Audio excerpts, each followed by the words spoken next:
What? Are we live again? In a few days from the other live talking about the same thing? What is going on? Is Tony's reviews getting more active? I don't know. Maybe. Boxing's been a bore lately. I think the whole boxing world has stopped for this fight because this is the biggest fight in all of boxing. It may not do the biggest numbers, but to me, it's the most impactful because what you have is if Terence Crawford can pull this off, if he can win this fight, he, in my opinion, will be considered a top 10 all-time great. No argument. That's just my opinion. People could argue with that, but I don't see an argument. And I'm not gonna. What's going on, Angie? How you doing? And I'm not going to go back and forth debating people with something I believe is undebatable.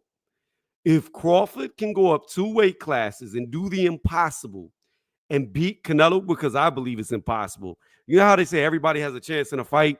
I just don't see it. I don't see what Bud can do to beat Canelo. Just like I didn't think Canelo had a chance against Bivol. I thought that was a cherry pick gone wrong, and it was because the other option was Archer Beterbiev, which was a much heavier, dangerous puncher.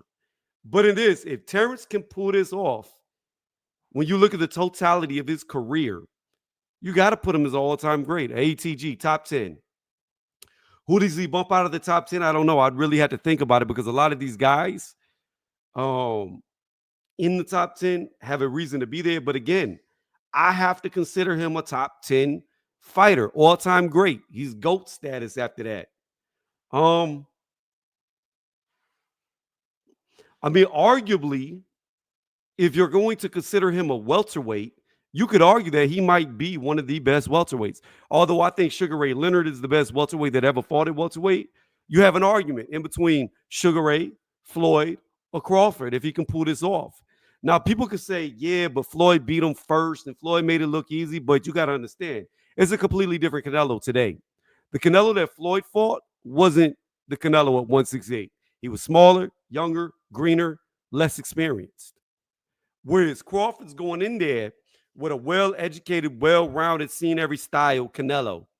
He's going in there with a very seasoned fighter who's much bigger and stronger on paper. Now, we'll see when they get in the ring who's the bigger, stronger fighter. I have my money on Canelo. I don't care what Victor has done for Crawford on that snack pack to get him souped up, muscled up, bulked up, and ready. I don't care. I don't think it's going to help him because you can get big, you can get strong, you might even get a little bit faster, but it doesn't mean your body's acclimated. It doesn't mean that you can control the weight. It doesn't mean that you're used to moving the weight around on your body. And that's going to be the factor. How used to this weight gain is Crawford going to be? Now, according to his team, he's always been this big. He just now doesn't have to cut weight. I call bullshit, but we'll see. Because if he was always this weight, then he wouldn't have came out with pictures of him on the scale, 165, 170, 175, etc. It wouldn't have been a big accomplishment, and it wouldn't have been a tier system of him going up in weight. It would have just been him staying on the scale when his fight was announced. Look, 180, 185 pounds. This is my natural size. But that's not what happened. So for people believing that, oh, this is just Crawford not cutting weight, as much weight, I call bullshit. This is him being bigger than he's ever been. And he's gained this over the last 13 months. So I personally don't think 13 months is enough time to control 20 to 25 pounds of extra muscle. Because I say muscle because if the picture that I saw is true, and that is him around 180, 185 lean, bruh, you're not acclimated to that weight. You're just not. That's the plain and the simple. And I'm hoping the Bud buddies come through because we're gonna talk about this. I want to know, how does Terence Crawford beat Canelo Alvarez? Because you know what we're gonna do? We're gonna go to some compu boxes. That's what we're gonna do. Because Dimitri Bivol, who, in my opinion, you could argue won 11-1, 10-2, or if you really want to be generous, you could say that Bivol beat him all 12 rounds, right? Demetrius Bivol, who severely outboxed Canelo, who's way bigger in my opinion, way better IQ when it comes to like purest boxer. You got to put Bivol up there in the top 3 purest boxers for IQ, footwork, jab, etc. Now, I'm not saying that Bud is not as good as Bivol, but I'm talking about strict, purest boxing. That's it. Because Bud has other intangibles like his pocket work, his mid-range. That's where you can start to edge him a little bit over Bivol. But when we're talking about jab, distance control, controlling the flow of a fight, slowing it down to your pace, speeding it up when you want it to, Bivol by far has got to be in the top 3, if not arguably 1 or 2. Because the only person I could really, off the top of my head, think about who controls the pace of a fight like Bivol would have to be a Usyk. And that's based off of Usyk's competition. But what I want to do is I want to look up the CompuBox because I know Bivol threw a lot of punches in that fight. And I don't think he landed at a very high percentage. I think it was around like 21%, if I remember correctly. But we're going to pull it up because he threw a lot of punches. He didn't land a lot. So Bivol threw 710 punches and only managed to land 152. Okay? So this is what I'm talking about when it comes to Canelo. Canelo might as well just round down and say he landed half the amount of punches. 84 punches through 495, okay? But that's not what we're looking at here. And you got to understand, out of them 84 punches he landed, damn near all of them were power punches. But I digress. Here's the fact of the matter. You have Dimitri Bivol, and I'm going to share a screen in a minute. Dimitri Bivol, arguably one of the best, purest boxers in all the boxing, if not the best, okay? Arguably. Who's taller, younger, bigger, stronger, okay? That's just the facts of the matter. There's no, like, I don't think Bud versus Bivol is competitive. Just like I was saying that I didn't think Canelo versus Bivol was competitive. I felt like they went for the guy with the weakest punch because they didn't want to risk Canelo getting knocked out by Beterbiev. So they thought that he could walk through Bivol, and at times he did, but he just couldn't close that gap. He just couldn't keep him under control. Bivol was too good at boxing for Canelo to overcome the size difference. Not only was there a great size difference, but there was just such a skill gap. And I'm not saying Canelo wasn't skilled, but you got to have much better skills than somebody to overcome their size. And the fact of the matter is just that Bivol was more skilled as far as purist boxing goes and just too big.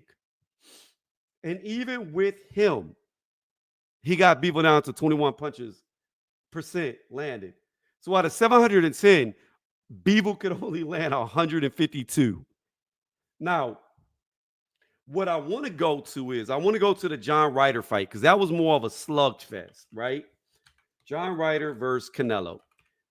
And we want to look at this CompuBox because I'm going to bring up Crawford's in a moment. And I'm going to share a screen because people like to say I'm lying and capping when it comes to these numbers. And while I have got numbers wrong, it is what it is. So Canelo versus John Ryder. They're both the same height. Maybe Ryder's a little bit taller, and Ryder looked around the same thickness, maybe a little bit heavier. But overall, like Crawford versus Canelo and Canelo versus Ryder, stature-wise, they look around the same, okay? John Ryder threw 457 punches. And this isn't a fight that Canelo just sat in the fucking pocket and banged it out with him, right? 457 punches, and he only landed 80, which is a 17.5%. When Canelo's in the pocket with you the whole damn time. Canelo landed at a 39% because he was in the pocket with him the whole time. So I think people are underestimating how good Canelo's defense is. Now, here's what we're going to do. We're going to go to Crawford. So let's look up Crawford versus Masvidal. All right. And then we'll do Crawford versus Spence because that's what everybody's going to come to. Now, that fight was stopped. He got the knockout. Give him all the credit in the world. But again, that was at 147 where Crawford looked unstoppable at 147 because he knocked everybody out. He dominated everybody. There's not one fighter that Crawford fought at 147 that he didn't stop. However, in my opinion, when he went up, that power dissipated. And that was just one weight class up. So, in a fight that Crawford was dominating and wasn't on the losing end, this is what people need to understand when it comes to defense. When you're getting your ass whooped, in my opinion, like Canelo was against Bivol, you tend to get hit a lot more when you're losing every single round, okay? In a fight that Canelo was losing every round, he only got hit 21% of the punches out of the 700 that Bivol threw. In a fight that Crawford was dominating, that everybody points to against Spence, Spence hit him with 20% of his shots while being dominated.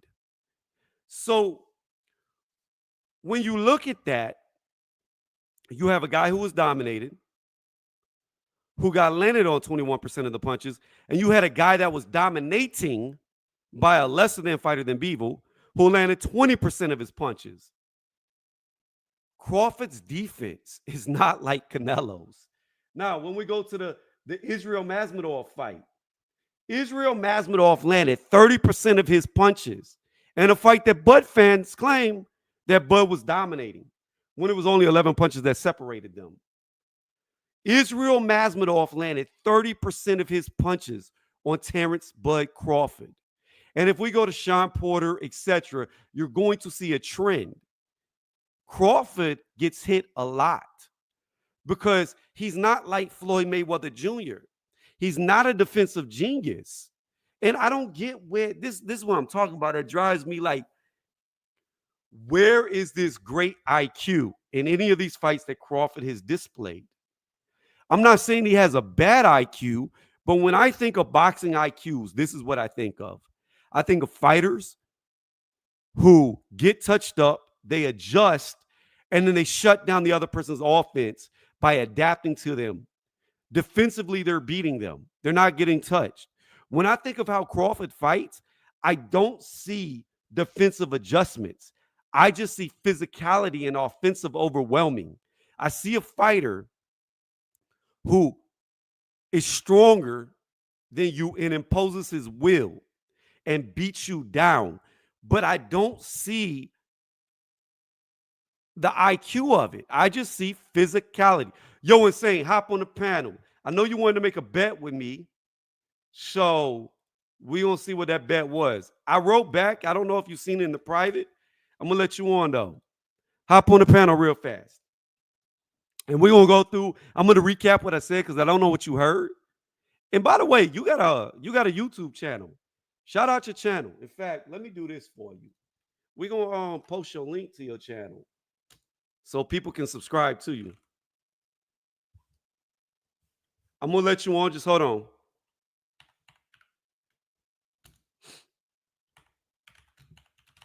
I'm typing in your channel right now so I can put this in the chat so people that catch this on the playback, they'll be able to sub to you. As soon as I post this link in the chat, I'll let you on. Just hold on. We go here. We got to mute myself. Boom.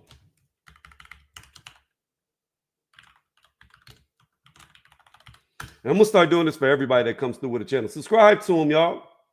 All right, let me let them on. Boom. What's going on, Insane? How you doing tonight? My guy, Tony, man, what's going on? And I appreciate you throwing that in the chat, man. What's going on with it, though, my guy? How you doing? Hey, man, I'm not doing much. You know, I'm just hopping over here. I know you was on 2 cents earlier. I was too. I had a really bad headache, so I had to cut the gym short. So yeah. I hopped on here, which is like the dumbest thing in the world to do when you have a headache. But yeah, man, no problem at all throwing out your channel link. You support me by hopping on here, so you know I'm going to support you. If I grow, you grow. We both grow. Definitely. How that little virus you had going, is that gone or what? You doing better? What's going on? You got I'm over that? doing better. Like I have a lingering like sniffy nose, but I mean I'm good enough to be talking now, as you can tell. I'm more animated. I get louder like New Yorkers do. You know what I'm saying? So I Right. might not be 100%, but we probably like 94.5%. Hey, that's good enough. That's good enough. But That's good enough. yeah, I plan on going back to BS debate series. We gonna do that. We gonna run it up. You know, I can't. The last memory can't be a L, even though I don't feel like I deserve the L. But I digress. All We right, gonna come back right, with right, wins. right. But So, I'm gonna run this by you real fast. You can tell me your bet after I do this. all But right. just hear me out real fast, right?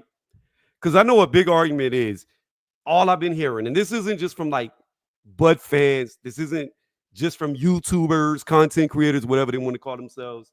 This is from the media, other boxers, journalists, etc. Everybody talks about this great IQ that Terence Crawford has. And my opinion is, I don't see a great IQ. Now, let me run some stats from you from their last two fights. And I'm doing their last two fights because, you know, Israel Masvidal wasn't the greatest performance. I could bring up the Skull fight, which I didn't earlier. I brought up the John Ryder just because John Ryder, Canelo, Crawford, they're all around the same stature, height.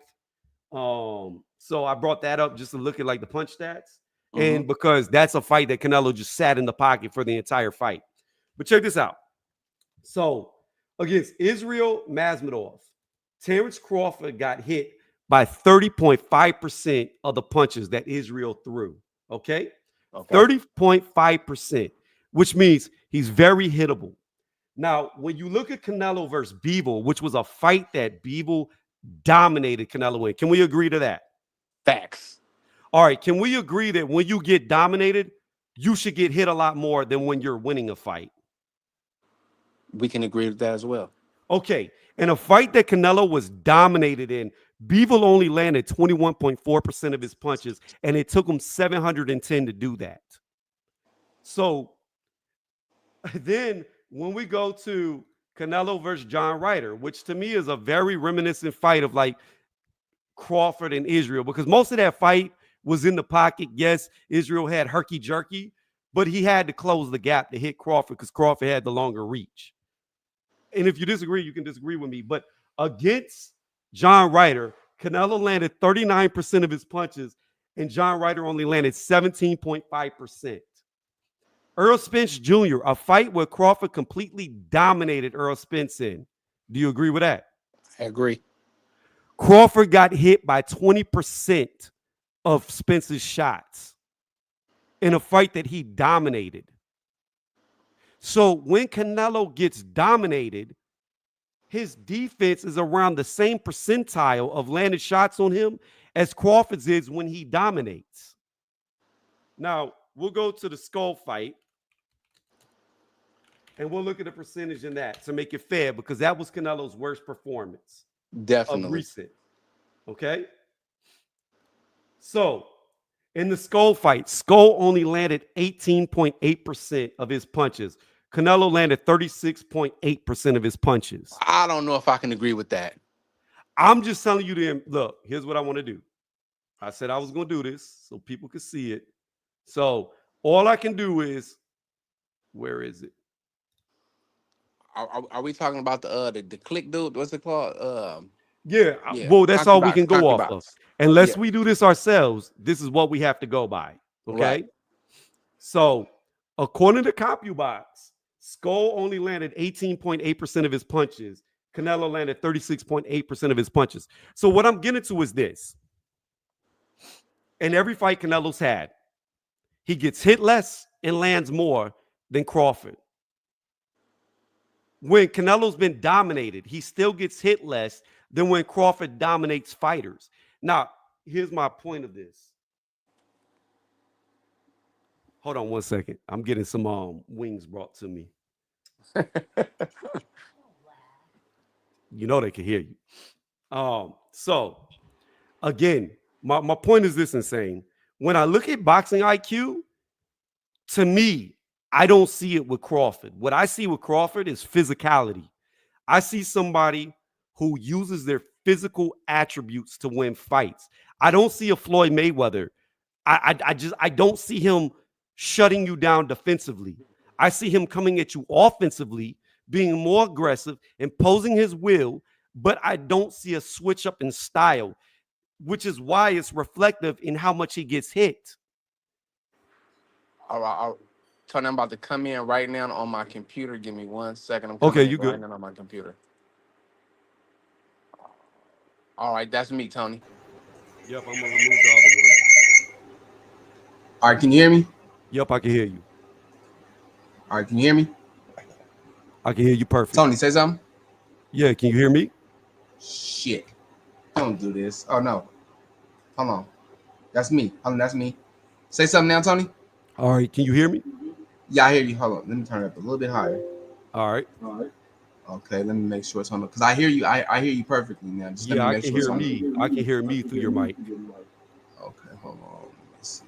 but you're good.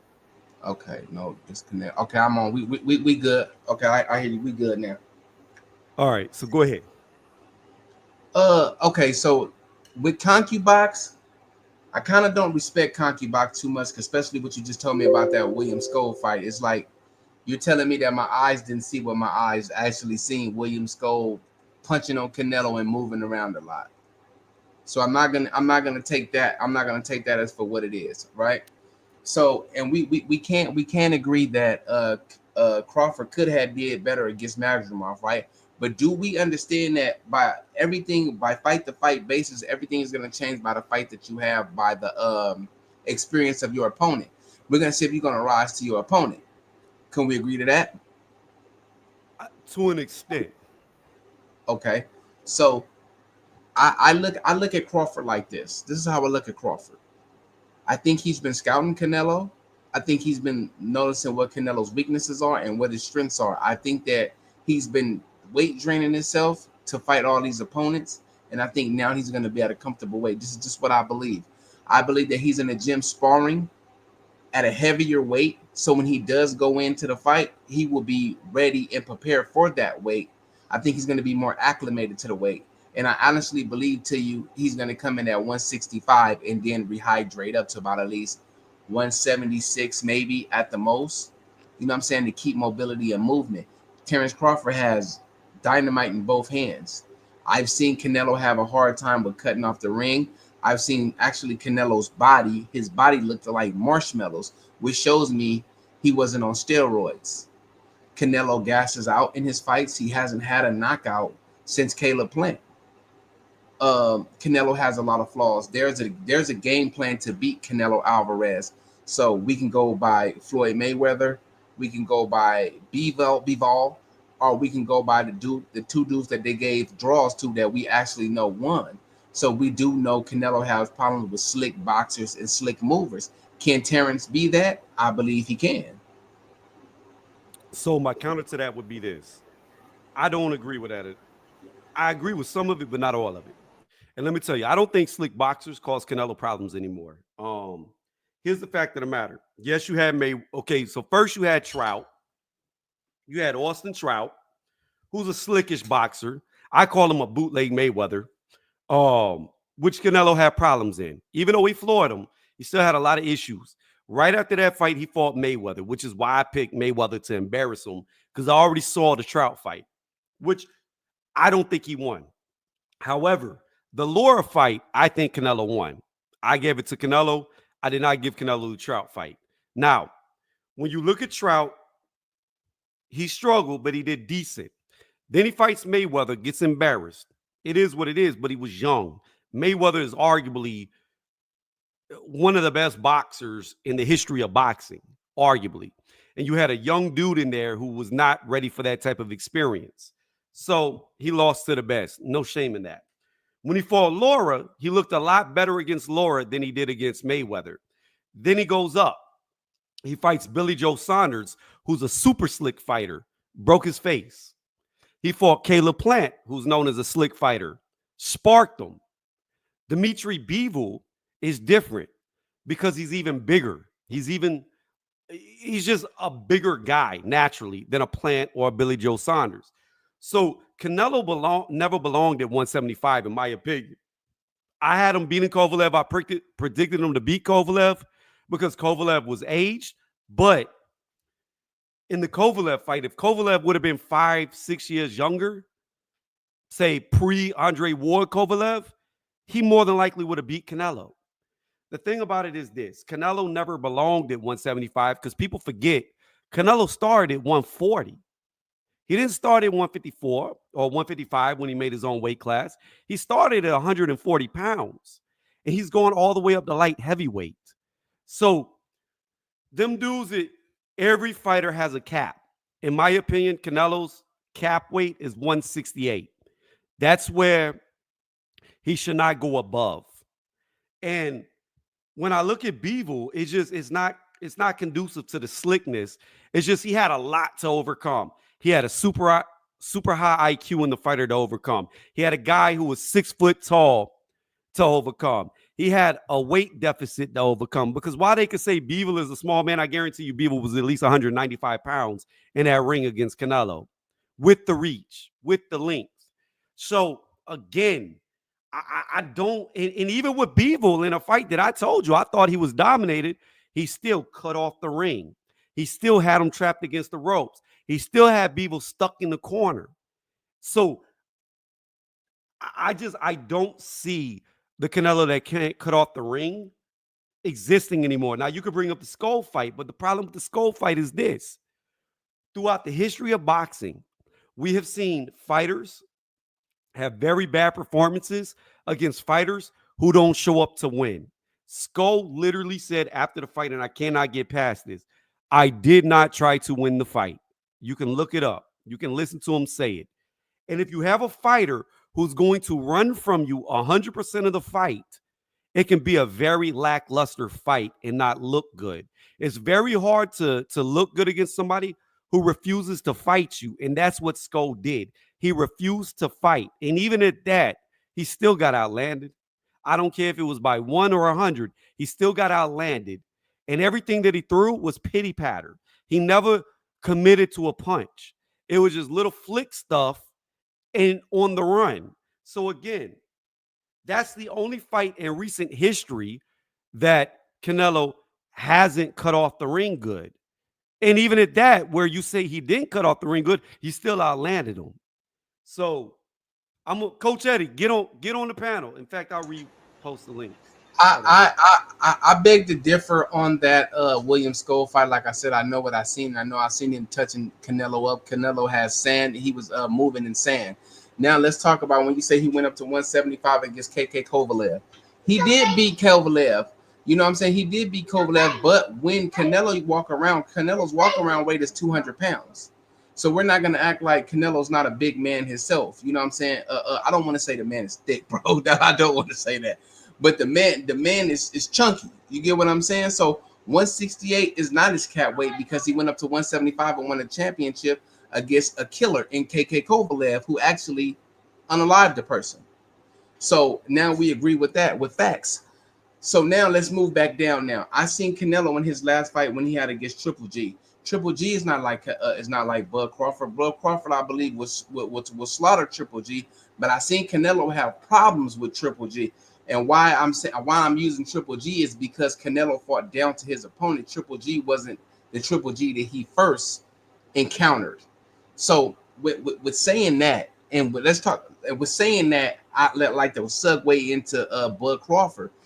Like I say, Bud Crawford is a sharp, intelligent fighter.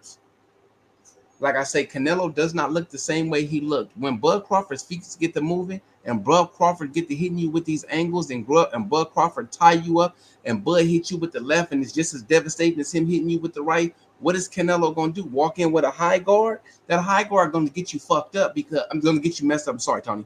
That's going to get you messed up because we watched Dimitri Bivol. You walk in with a high guard and Dimitri Bivol right through it. Boom, boom, boom, and coming around the corner, coming around the guard. Canelo has a blueprint to be beat. So I don't understand, like, when you talk about this guy as if he's the goods. No, and they gave Canelo some fights as well that we both know Canelo lost. So Canelo, but here's what I will say. We could argue and we could debate because I felt like Crawford was gifted his last fight. I saw it as a draw. I don't think he should have walked away with a title because I don't feel like he beat Israel Masvidal. I saw 6 rounds to 6 rounds. The early rounds were pretty easy to score for Masvidal. The late rounds were pretty easy to score for Crawford. So in that fight, I didn't have either winning, but I've heard people argue, and I disagree, that Israel beat him. And I've heard people argue that Bud beat him, which I disagree. I thought it was a straight up wash. It was a draw. But the thing about it is again, I can't get past this. And this is what you're going to have to get past. While you're talking about all these slick angles that he uses and him moving and stepping off the line, the problem is every single fight we bring up, he gets hit a lot. So it's not like he's a Floyd Mayweather stepping off the line and evading shots. While he's moving, while he's stepping, while he's attacking, he's getting the shit punched out of him. There's not a fight he's been in where he hasn't been hit a shit ton of times. And that's the issue. He can't afford to take a bunch of shots from Canelo. He can't afford to be what he's been in every fight up to this point. Tony, are we gonna really believe and act like we didn't see William Scull putting the ultimate tips on Canelo Alvarez? Are we gonna act like we didn't watch Canelo get beat up in there? Are we really gonna act like we didn't see Dimitri? I did live scoring. I did live scoring of the William Scull fight, and I had it 7-5 for Canelo, and I did it live, round by round. But did you go back and do it because you might have missed something? Did you go back? I didn't. I've watched the fight again. I don't think I missed anything. I had it pretty easy, 7-5. I didn't have it to watch like some Canelo fans did, where Canelo won 10-2, 9-3. To me, it was a pretty easy fight, 7-5. The thing about it is this, and Coach Eddie may agree with me, even though if he felt like Skull won the fight, the problem with this is professional boxing is not amateur boxing. So what I mean by that is, if I pity patter you and I land, say, 3 or 4 pity patter shots on you and you hit me with one hard, solid shot, you can win the round. Even though I outlanded you, that hard shot can sway the round. Then when you take the other aspects into it, hold on. Then when you take the other aspects into it, the control of the ring, Canelo had that. He controlled the entire ring. The effective aggression was all Canelo because he was more effective. He landed at a higher rate. His shots did more damage. When you go to the defense, he had better defense because he evaded more shots than Scull did. So when you look at the 4 scoring criterias, Canelo beat him for the majority of the rounds. Hey, let me jump in real quick. Let me comment on the Scull fight, and I want to. Who's the other brother? I can't make out. I need some glasses. What's the other brother on the panel? Insane. Okay. Oh, Insane. Okay. First of all, 2 things I wanted to address. Crawford is not slaughtering Triple G. Let's make that clear right now. No chance in him slaughtering Triple G. I mean, we've seen Triple G walk down plenty of people and get him out of there. That's one thing that he was good at. If you wasn't in his league, if you had no business in the ring with him, he was going to get you out of there. And it's going to be very apparent. It's going to happen very quickly most of the time. Willie Monroe, Danny Jacobs, that was a good fight, actually. Danny Jacobs did put up a good fight. Kell Brook, guys that came up that didn't have any business in the ring in him, and he destroyed them. So Crawford probably would have went nowhere near Triple G in his prime. Second, Scull fight. I've seen a totally different fight than what you've seen, Tony. Everybody keeps saying, I think you were listening to the commentary too much. They're saying Scull was running around. Go back and watch that fight. Scull held the center of the ring more than Canelo did. Canelo sat there and looked at the man. Did absolutely nothing. Scull dared him to come close to him. And Canelo would not engage. That's why he set a record for the least amount of punches thrown. So my whole thing is, how can you score a victory for a guy who's doing absolutely nothing? That was my problem. This dude threw like 100 and like 120, or I forget the number. It was under 200 punches. I think it averaged out to be 14 punches per round. How do you give a championship fight to somebody who threw 14 punches a round? And they gave him credit for hitting shoulders and elbows on CompuBox. So all those powerful shots you talking about he landed, They didn't land clean. They were hitting the elbows, hit him in the hips, and they gave him credit for it because they wanted to make it look good at the end of the fight. Because Canelo did not come to win. He already knew he was going to win, lose, or draw. Canelo could have probably sat in the stool and not got off the stool for 3 or 4 rounds and still could have won the fight because they already had a notion. They look, we need the Crawford fight. Doesn't matter what Skull does. It is what it is. Skull could have done 50% better, and the score still would have been the same, 7-5. That's what you're dealing with when you're dealing with Canelo. You're not going to get anything, man. They gave Canelo a round that he didn't even land a punch in. This dude threw 4 punches in 1 round and landed 0. And guess what? They gave it to Canelo. They gave the round to Canelo. How's that fair? The man threw 4 punches and landed 0, and he wins the round. I just seen Canelo lose. I just seen him lose when he fought Skull, in my opinion. Now, why did he lose? Why did he lose because he wasn't trying, or was Skull actually giving him problems, or was it a little bit of both? Well, like I said, in my opinion, Canelo clearly won that fight 7-5. I didn't give Canelo. I believe it was the first round where Canelo didn't land a punch. I'd have to pull up the CompuBox again. We did it earlier, but like I said, Skull said out of his mouth, and there's no getting around that. And regardless how you think the fight went, Skull said out his mouth he didn't try to win, which to me was blatantly obvious in the fight. That's why it looked the way it looked. But what else did Skull say? What else did Skull say? With Turkey Al-Sheikh said he came to my locker room and told me not to mistreat Canelo. Did he not say that also? He did say that. Now, here's the problem. That is irrelevant to the fact whether he tried to win, didn't try to win. He said he didn't try to win. Whether he listened to Turkey Al-Sheikh, which would re-solidify the fact that he didn't try to win, kind of to me negates everything because every punch that he threw didn't look like he was even trying to hurt Canelo. They just were pity patter. When he did land, little shoes shining, nothing shots that in the pros don't count for shit. When you getting hit with solid shots to your gut, I can't give you credit for throwing little shit that ain't even thrown with intentions to hurt. I just can't. I can't do it, and I just think that's the difference in the amateurs and the pro. Tony, that's not how you score. It's about getting touched, getting hit. No, it's matter. not. Tony, No. what's the in professional boxing? So hear me out.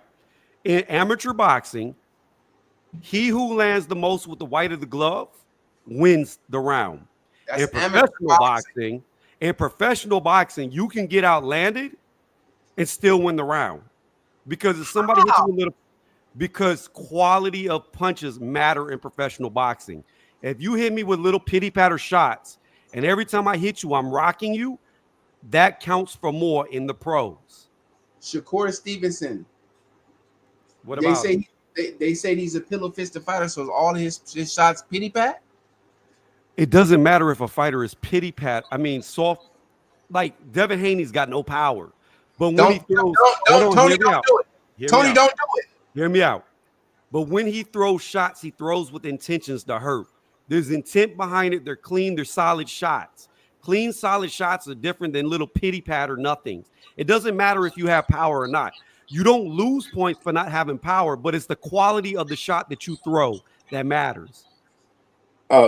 William Scull was freaking had Canelo's freaking head bouncing like a freaking bobblehead. What are you talking about? It was the reason why Canelo didn't pursue him because he had enough steam on his punches to keep Canelo honest. Canelo didn't go after him. It was the reason he didn't go after him. You see how he went after Charlo? He stalked Charlo the whole entire 12 rounds. And Charlo was moving 10 times more than freaking Skull was. Wait, a whole lot more. Skull had enough steam on his punches to keep Canelo at bay. And that was the intentions. I'm gonna throw punches to keep you at bay, and that's what he did. You go back and watch that dude's head bouncing up like a bobblehead every time because freaking Skull landed on his head. Definitely, that's actually a fact. But Tony, what I want to bring up was one that you just mentioned when you said Haney has no power. We seen Haney actually floor people. We seen Haney hurt dudes in fights that wasn't supposed to be hurt. Say really fast. Not to cut you off. Look, man, this is not monetized right now. If you want to cuss your ass off. I don't. Okay, well, let me know. Last time, remember, dude was cussing and you had to kick him off. So that's because like I had it monetized, but I've learned on these lives, I'm just not gonna monetize them. Okay, I understand. So what I'm saying is, I watched Devin Haney beat the shit out of fucking Regis Prograis. I watched Devin Haney beat the shit out of Lomachenko. I watched Devin Haney beat the shit out these guys, put him in hospitals, but yet you still say that guys like him are pillow fisted.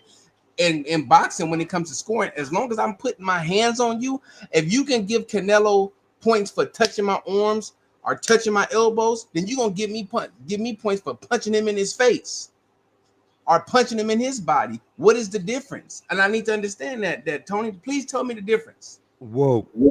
I don't give points for people landing on the arms or the elbows or the hips. I don't give points for that. I give points for clean shots that are landed. And in my opinion, I don't see what y'all saw. When I watched the fight and I watched it back, like I said, I scored it live. I had it 7-5 Canelo. And I mean, I even got a video up where I did an immediate Tony, tell reaction me as what well. rounds Canelo won. Huh? Yeah. Tell me what rounds Canelo won so I can go back and watch it myself. I got you. Hold on. Here's what we'll do. We're going to do it like this. We're going to use my words because you got to understand, I make a lot of fucking videos. So let's do search. Let me see. Canelo versus Skull. And then I'm going to let me say it. So I ain't got to pull it out my ass. Here we go. It's only 1 minute that we're going to listen. Tell me if you can hear it. It's about to play. Can you hear it? I don't hear anything. Okay, hold Nah, I on. wasn't hearing that. All right, hold on. Let me try to do it again. Can you hear it? No, I can't. Well, I mean, what is it? What is it? Let's try this. Hold on. Let's try this. We're gonna try this. Let me see if I can do it like this to get it to play. Hold on.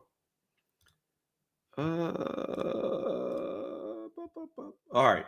Let me know if y'all can hear it now. You ready? Canelo Alvarez defeats William Scull in a. Can you hear it? We hear it. I hear it. All right, cool. Here we go. 1 minute video. Fight due to Skull, and I'm scared the Crawford fight ain't gonna look no different. Before I get in there, hit the thumbs up, sub notification bell that we get updated when to drop news content like this. With that being said, let's get into the fight breakdown. So I had it 8 rounds for Canelo, 4 rounds for Skull. I lied. It was 8-4. The most definitive round I thought for Skull was like, I can't remember if it was the 8th or the 9th round. Canelo looked like he took that round off. But at the end of the day, Skull didn't do enough.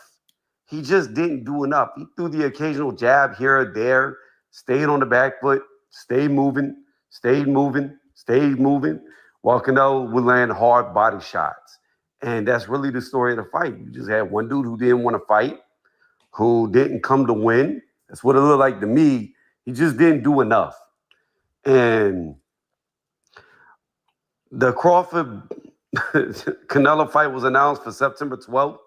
But I got a feeling Crawford gonna do the same thing. He's just gonna run on that bicycle. And we're gonna see. But I just, like I said, Canelo won. Horrible fight to watch. If you saw it, let me know what you thought about it. So that I gotta find the actual like round by round scoring. That wasn't it. How did you win the fight and you're not even punching your guy? You're missing your guy. You're beating up pure air. You throwing crispy punches at air. Like, well, Tony, like I said, we could do one day next week. We'll do a watch along. I got a link where we could all watch it and we could score it together. And that's the thing, Tony. There's nothing to score, man. How can you win a round when there's nothing to score? This man literally set a record for the lowest amount of punches ever thrown in a 12-round fight. How can I possibly score a round when a man's only throwing 12 punches in one round? Because and he's not even landing them. How do I give this guy that round? When the other guy is throwing more, he's active. He's really, to be honest, William Scull held the freaking center of the ring, and he dared Canelo to come forward. And Canelo put his hands in his pocket and looked at the guy, did absolutely nothing. So how can I get this guy to fight for not even doing anything?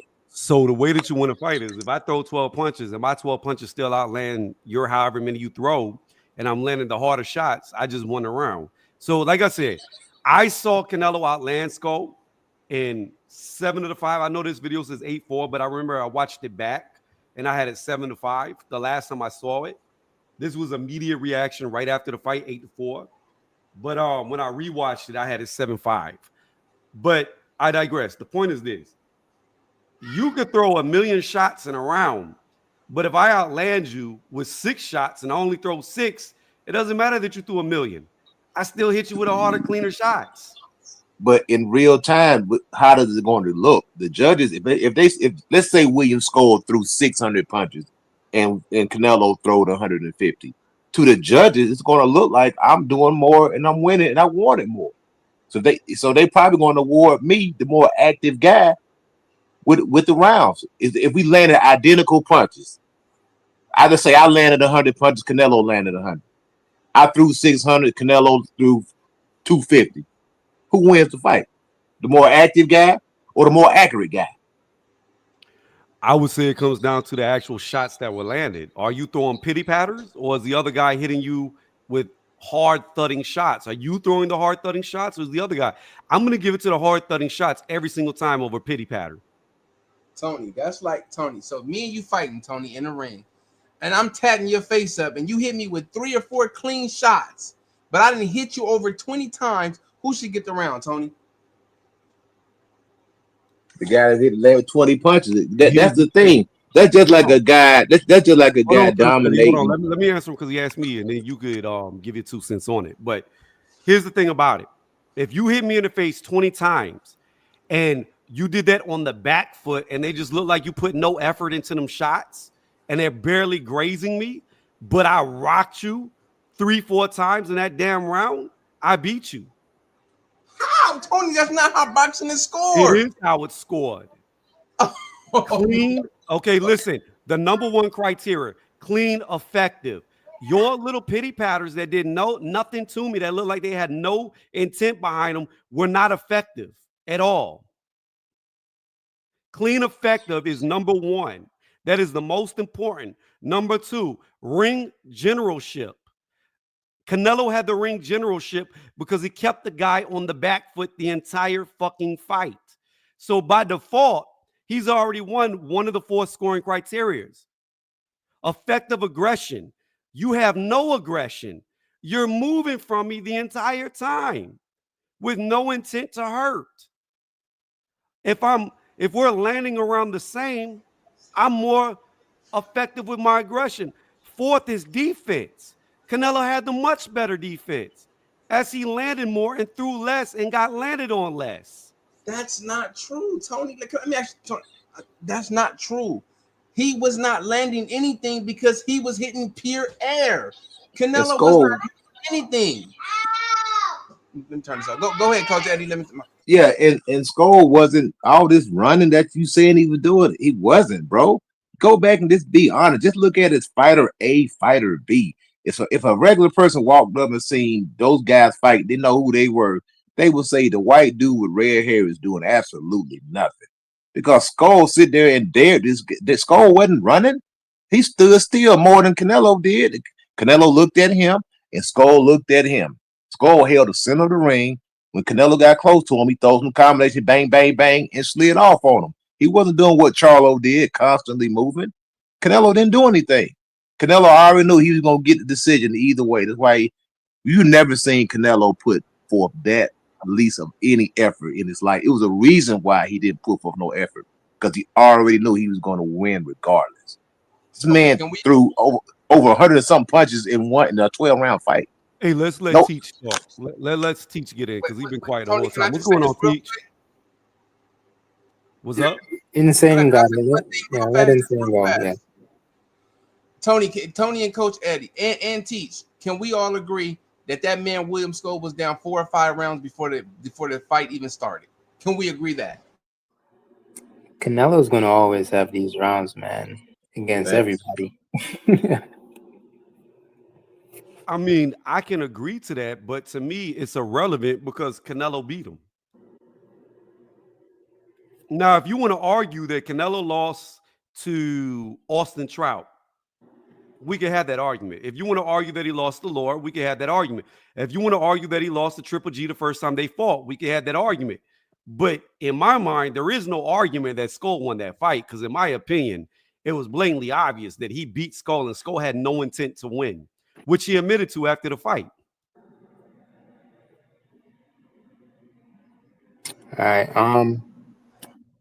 I mean, I just want to talk about the fight week, man. Um, man, I feel like a lot of people, like who said that, they didn't want to see this fight.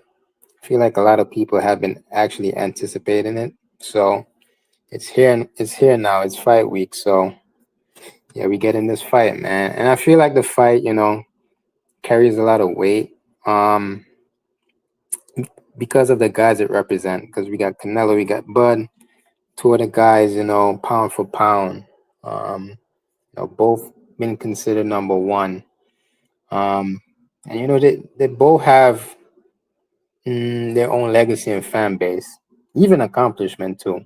That makes the fight even bigger, man. It's going to be memorial too, and yeah, the build-up is nice. The atmosphere is nice, and can't wait for this fight to happen.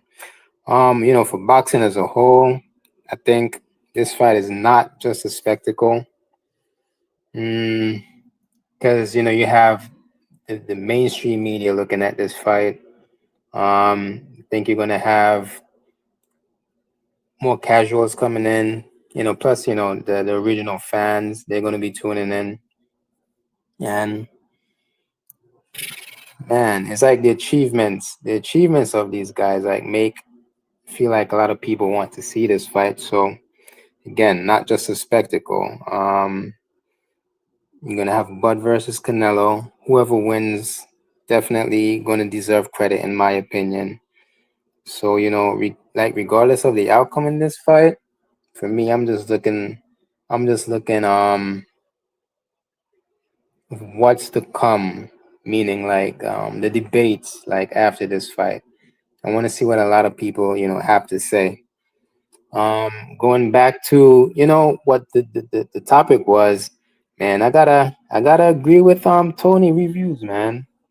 Like I feel like the judges might view what Skull did, even what Lara did, as like running and stalling. Like it doesn't directly like cost you points, but it could make the other fighters look like they're ineffective. They're like the ineffective aggressors, which could swing the favor to Canelo, like the guy who's moving forward, the guy his opponents is running from, right? So I think that's what cost Skull the fight. That's what even cost Lara the fight because excessive moving and they weren't really effective with whatever punches they were throwing. And they just looked at it like, Canelo was just the superior aggressor of that fight, which makes you feel like, damn, these guys are running from him. Like he must be that guy. So I feel like that's how they score it pretty much. Hey, can I argue something? I want to say that we're here. The people are giving Bud a good chance because of the Skull fight, because how the Skull fight went. Let's say Canelo goes out there and obliterates William Skull. Then this fight between Bud and Canelo wouldn't be as close on paper as it is now. They're Yeah, looking but at what I was saying. You're only as good as your last performance, right? They're looking at that performance and be like, wait a minute, this Canelo looks washed. He can't yeah, cut the ring off. He's but slow. He Coach don't want Ed, to work. Crawford looked horrible in his last fight against a much lesser than fighter, a dude with only 11 fights. He looked horrible. Well, I will argue that Skull would have gave Crawford a hard time too. I think Skull gives a lot of people a hard time. A lot of Skull, times we get hung up on names. People get hung up on name recognition. Coach Eddie, I agree with you. Skull would beat Crawford with ease. Crawford would never even be able to touch him. Tony, come on with that. Tony, is you I'm serious telling you, right he'll beat him. now? Crawford is.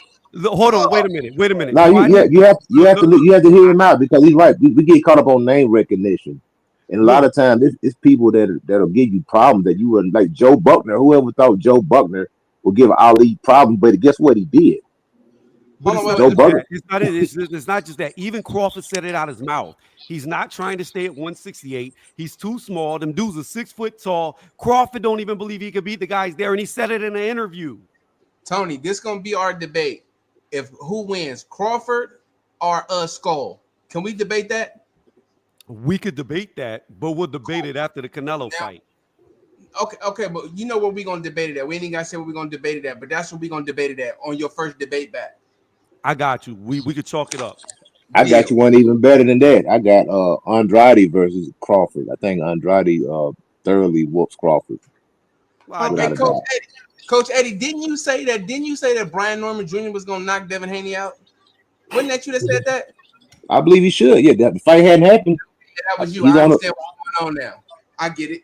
no. Hold on, wait 1 second. Andrade is a bigger version of Terrence Crawford, a bigger, stronger version of Terrence Crawford. Why wouldn't he be? Not only that, he already beat him up in freaking sparring anyway. What are you No, when talking about? This, what I'm what, saying is you already said something crazy before that I heard you say, but you want me to how's that crazy? They saying Brian Norman could knock out Devin Haney. How's that crazy? can you Explain to explain me to me that. can you explain to me how he can knock him out with what skills? Oh my God, I ain't even gonna get into this, man. I bet you ain't. It's a I bet boxing match. It's a boxing match, brother. The man got skills. He can box. He got speed. He got Hey, let's reel it athleticism. back He there. got Like power in both hands. we talking about Canelo, but all right, real quick. Yeah, that's right. my Hold bad. on, My bad. hold on. My Let's fault. stay on subject. My fault. Yeah. Before I forget about it, Coach Eddie, do you have a boxing channel? Oh nah, man. I don't have no channel, man. Okay, I thought you did because I was about to put the Nah, link in the chat. nah. I don't have nothing, bro. I just like popping up on people. I don't do any content or anything like that. That ain't my thing. I'm not really savvy with the computer like that. I So I just think like. But so. I think insane. we all agree. I think we all agree like styles make fights, right? I So the agree. style, yeah. So the style that Skull used against Canelo, the dude hasn't used it in his previous fight. He only did that once because he was afraid of Canelo's power. All right. When he fought Shishkin, he was right there with Shishkin, and that fight like went all 12 or something. And if Shishkin had some good moments, he could have probably won that fight. But to say Skull beats Bud, nah. Like I got Bud washing Skull. But Shitska just got knocked out too. You got him beating Yeah, like Inglacia. I got Bud You got watching Bud Skull. beating Inglacia too. Look, man, all I'm gonna tell you is this. When you and I did this before, I don't know if you were still here and saying you were on the night that I did this, but when I look at past opponents, right? Every opponent Canelo has fought washes every opponent that Crawford has fought. If we go opponent for opponent, they all wash them. William Scull versus Israel Mazmadov. Who do y'all really think wins that fight at 168? Man, I say Majimov beat Skull. I say Skull wins because Skull beat Canelo. But listen, the way I say Skull you, beats you him. keep saying you keep saying He's that a bigger guy. Skull's a big guy, man. Look, I mean, you keep he was you way keep bigger than Canelo. He's a big guy, man. but Tony, you keep saying Bud struggled with Majimov, right? He But did. you gotta look at it this way. That was a tough fight because of Majimov's style, and Bud figured it out. Like Uh, he the didn't. nah, he figured it out. No, he That's didn't. why he won. He had Bud Crawford's best rounds was 10, 11, and 12 because Israel Mazmadov was dead tired to the world. The dude only had 11 professional fights. He wasn't used to going 12 rounds and he ran out of steam. Outside of the last 3 rounds, Bud didn't figure shit out. Who on Canelo's resume fights like a Majimov? Like Here's the problem. Okay. Majimov's No, style is Teach, confusing I'm as gonna ask hell you when this he directly. fought Bud. Let's use Israel Mazmadov. Let's use Huh? him. Let's use him. Okay, Yeah. hold on. Let's stick with Israel. What did Israel do that caused Bud so many problems where he was getting hit a lot and not landing a lot? His rhythm. It was like all over the place. Like I haven't seen anybody fight like Majimov, to be honest. Like I What? was I was confused as hell watching Majimov that night. It wasn't really nothing confusing. The guy was just Nah, he was Crawford was off. no, Have no, you hear ever me out. seen have you ever seen anybody fought off rhythm like Crawford Majimov? was Crawford was reluctant to let his hands go. That's all it was. It wasn't that Madamov was doing anything spectacular. He was Nah, to just me he fainting. He was just fainting all night long. That wasn't nothing. It's those nothing that somebody getting up on. Put Madamov in there with Thomas Hearn. Let me know what happened. Thomas this Hearn smokes him. That's what man, I'm saying. That's what I'm telling you, bro. Thomas Hearn gets him out of there. He does it in the same way he did this was Roberto Duran. He lines him up and he knocks him out, bro. You to put him, me, you know. to me, those fans were crazy. Like, I'm watching it confused as hell, right? And imagine me watching that fight and somebody in the ring with Majimov. They're going to be more confused than I was watching that fight. No, sir. That's Teach, you. I teach. was I wasn't Here's what I confused will at say. all. All right. Here's what I'll say, Teach.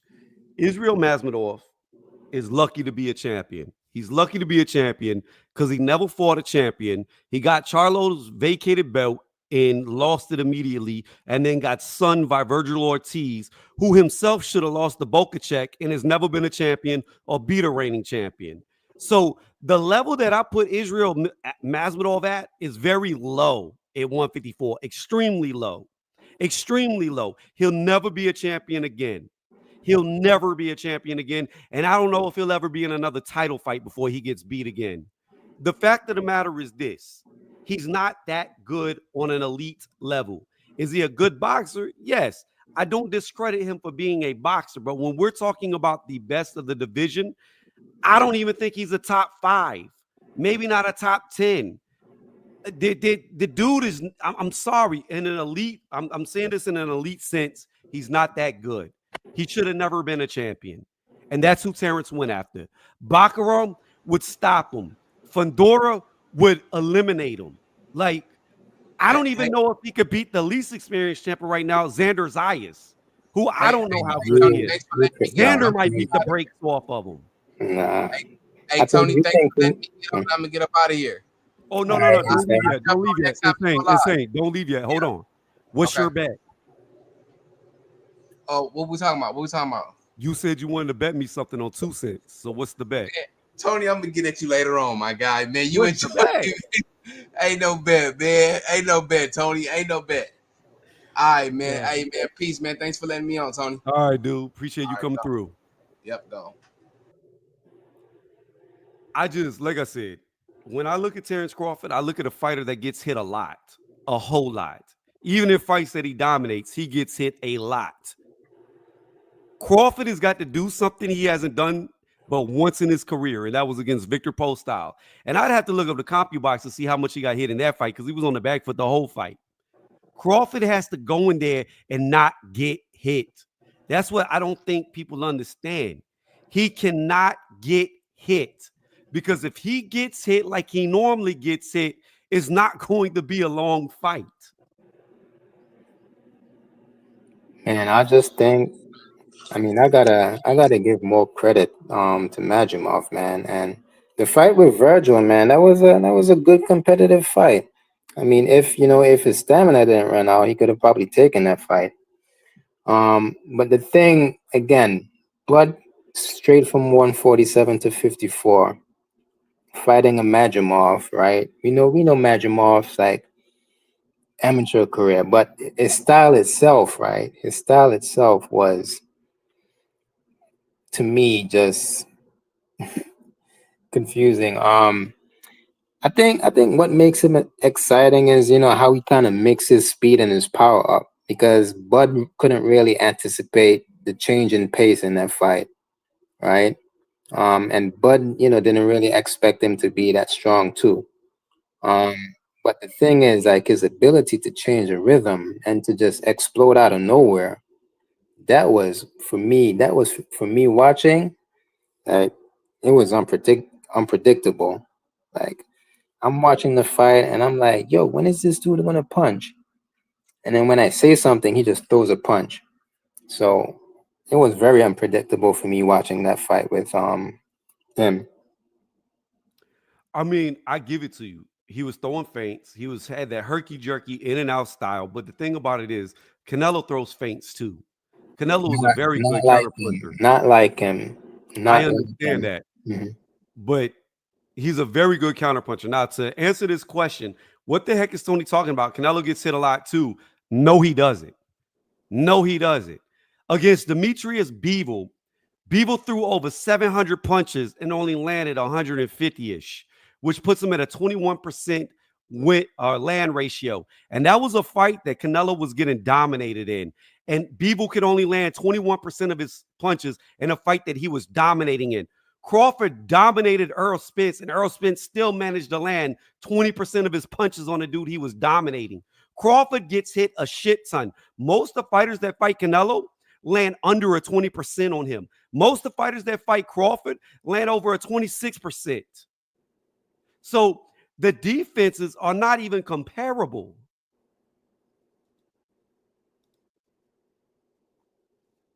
That was to the guy in the chat. I feel like Bud is gonna have a better time anticipating whatever Canelo throws, at him. Easier time than he did with Madrimov for sure.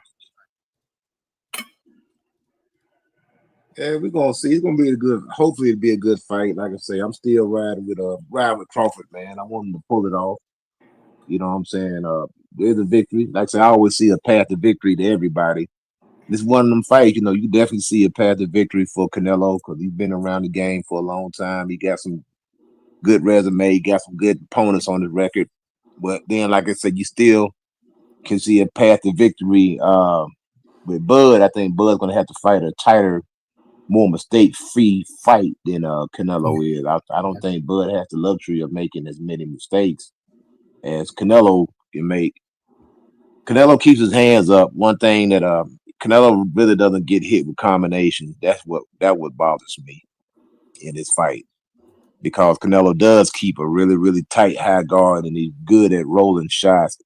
If you do hit him, he's good at taking steam off of the punches. Even when he fought Triple G, the shots that Triple G landed on him, a lot of times he rolled those shots, was able to take a lot of steam off those punches. So Canelo really don't get hit. He don't get hit like Fundor. Fundor gets hit with 100% of the power. That's why I think his success at 154 just depends on his chin, and that's it because his defense is atrocious, and he eats 100% of every power shot that he gets hit with. So I don't expect him to have a very long career, to be honest. But then when you think of it, to piggyback off what you said, Coach Eddie, the problem with what you said is Bud's best asset is his combination punches in mid-range. And that's what Canelo excels at. He wants you to let shots go. Who is Dirk? Dirk, type in the private chat. I've never seen you before. I don't know who Dirk is. Dirk, if you can hear me, type in the private chat. I'm not gonna put nobody up I've never seen before unless they hold on. I'm not a troll. Can you get on camera? I want to make sure no penises pop up on the screen because we all men. We don't want to see that shit. Okay, here a real person. Cool. Welcome to the panel, Dirk. What's up? How you doing? Good. I'm here to talk boxing, man. I'm not a troll. Yeah, you good. Go ahead. Give your 2 cents. We're going to pause what we were saying since you're brand new to the panel. I feel like people underestimate Bud's defense because Bud has a different type of defense. Canelo's is more flashier, I guess. It doesn't mean it's more effective. Bud is more, he uses his feet for his defense and his hands. Canelo's more head movement, upper body movement, so it looks good on the eye, but Bud is just as effective offensively when he wants to. So that's just my opinion.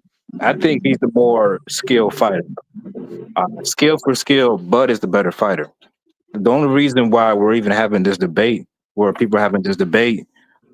I mean, think about it. How many fighters can go up 2 weight classes and people will actually talk about you winning and respect the people in the sport? What does that tell you? Bud is the better fighter. That's the only reason we're having a discussion. Well, we've heard this before, and it didn't turn out too good in recent time periods. We heard Kell Brook was going to beat Triple G, and he got his orbital bone broke. We heard Mikey Garcia was going to give Earl Spence a run for his money, and he ran for his life the entire fight. And then if you want to use Canelo, we heard the same thing with Charlo. Charlo was going to give Canelo a hard fight. Can I rebuttal that real quick? What's that? Can I rebuttal that real quick? Yeah, go ahead. None of them guys you just mentioned were more skilled than the guy they were going up to fight. Mikey Garcia, I don't think anybody would say is a better fighter than Earl Spence, pound for pound. If we just break down their skills, Charlo definitely is not smarter or a more skilled fighter than Canelo. That's insane. And then what was the other one?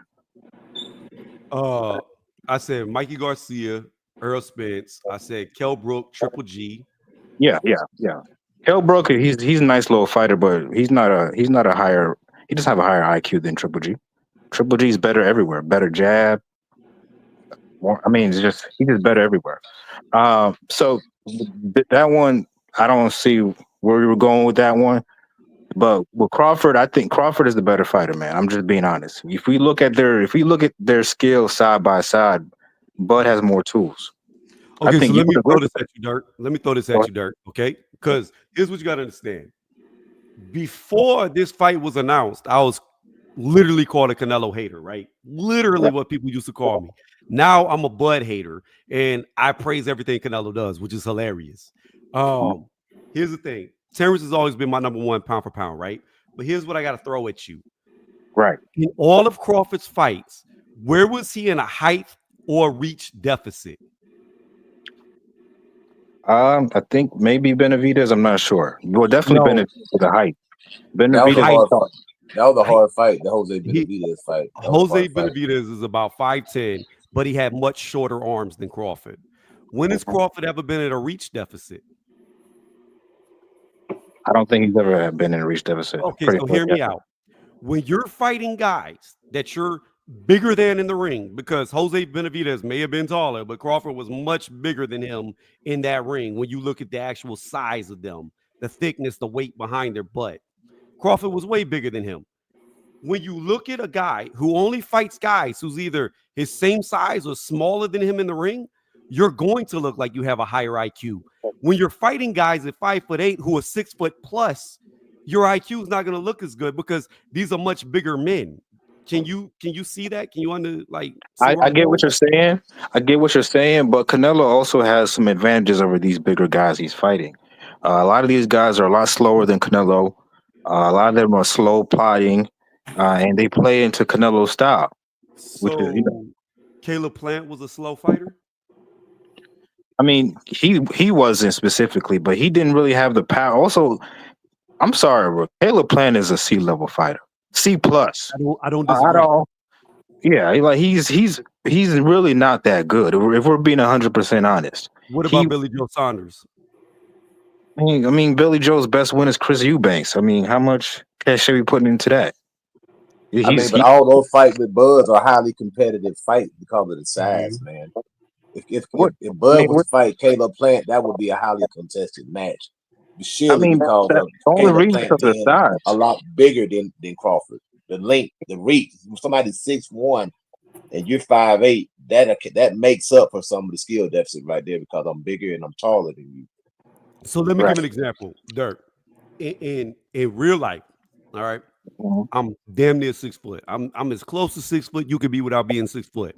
I am the final boss of the 6 foot under club. Okay, 5'11". Literally, if my hair blows up, I'm 6 foot plus. Okay, Right. here's the deal. If I was in there boxing with guys my own height or shorter than me, okay, I'm gonna look a certain type of way. But then if you put me in there with guys who are 6'4" to 6'5" to do the same height difference as Canelo's trying to overcome, do you realize that my ring IQ, footwork is probably not gonna look as good? Yeah, you could say that. So that's But my point when it comes to Bud. You're comparing a guy who outreaches every fighter that he fights versus a guy who is outreaching out height by every single fighter that he fights. So that's not to say that Crawford has a worse IQ, but I think Canelo's IQ is being highly underrated by the size of the guys that he's fighting.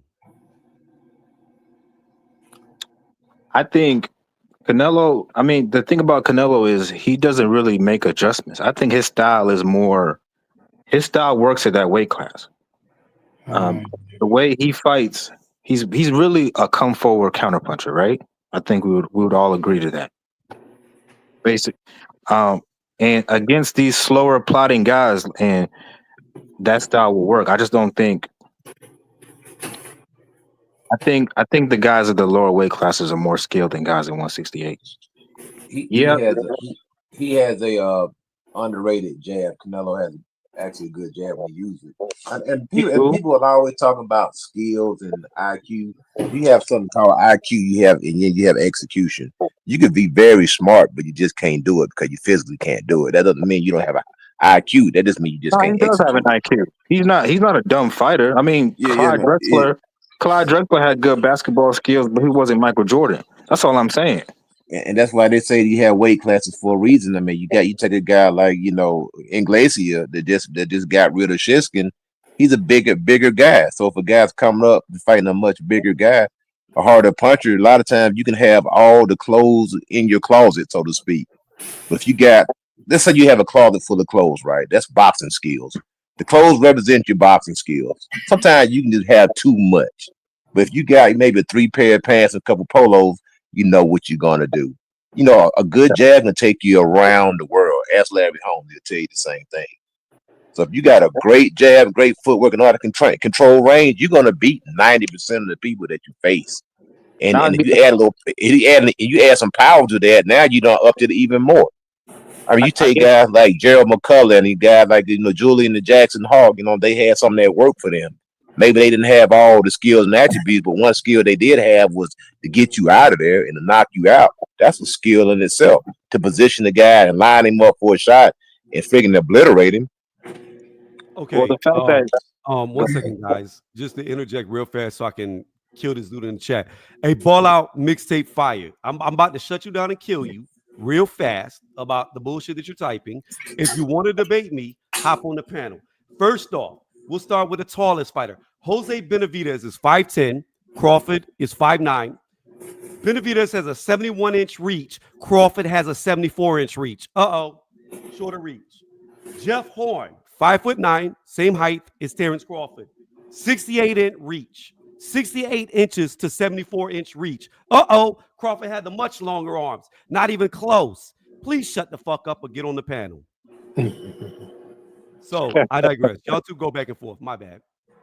yeah, I mean, but I don't understand the argument in this case because Canelo is shorter. I mean, well, they're the same height basically, or he's a little bit shorter and he's got shorter reach.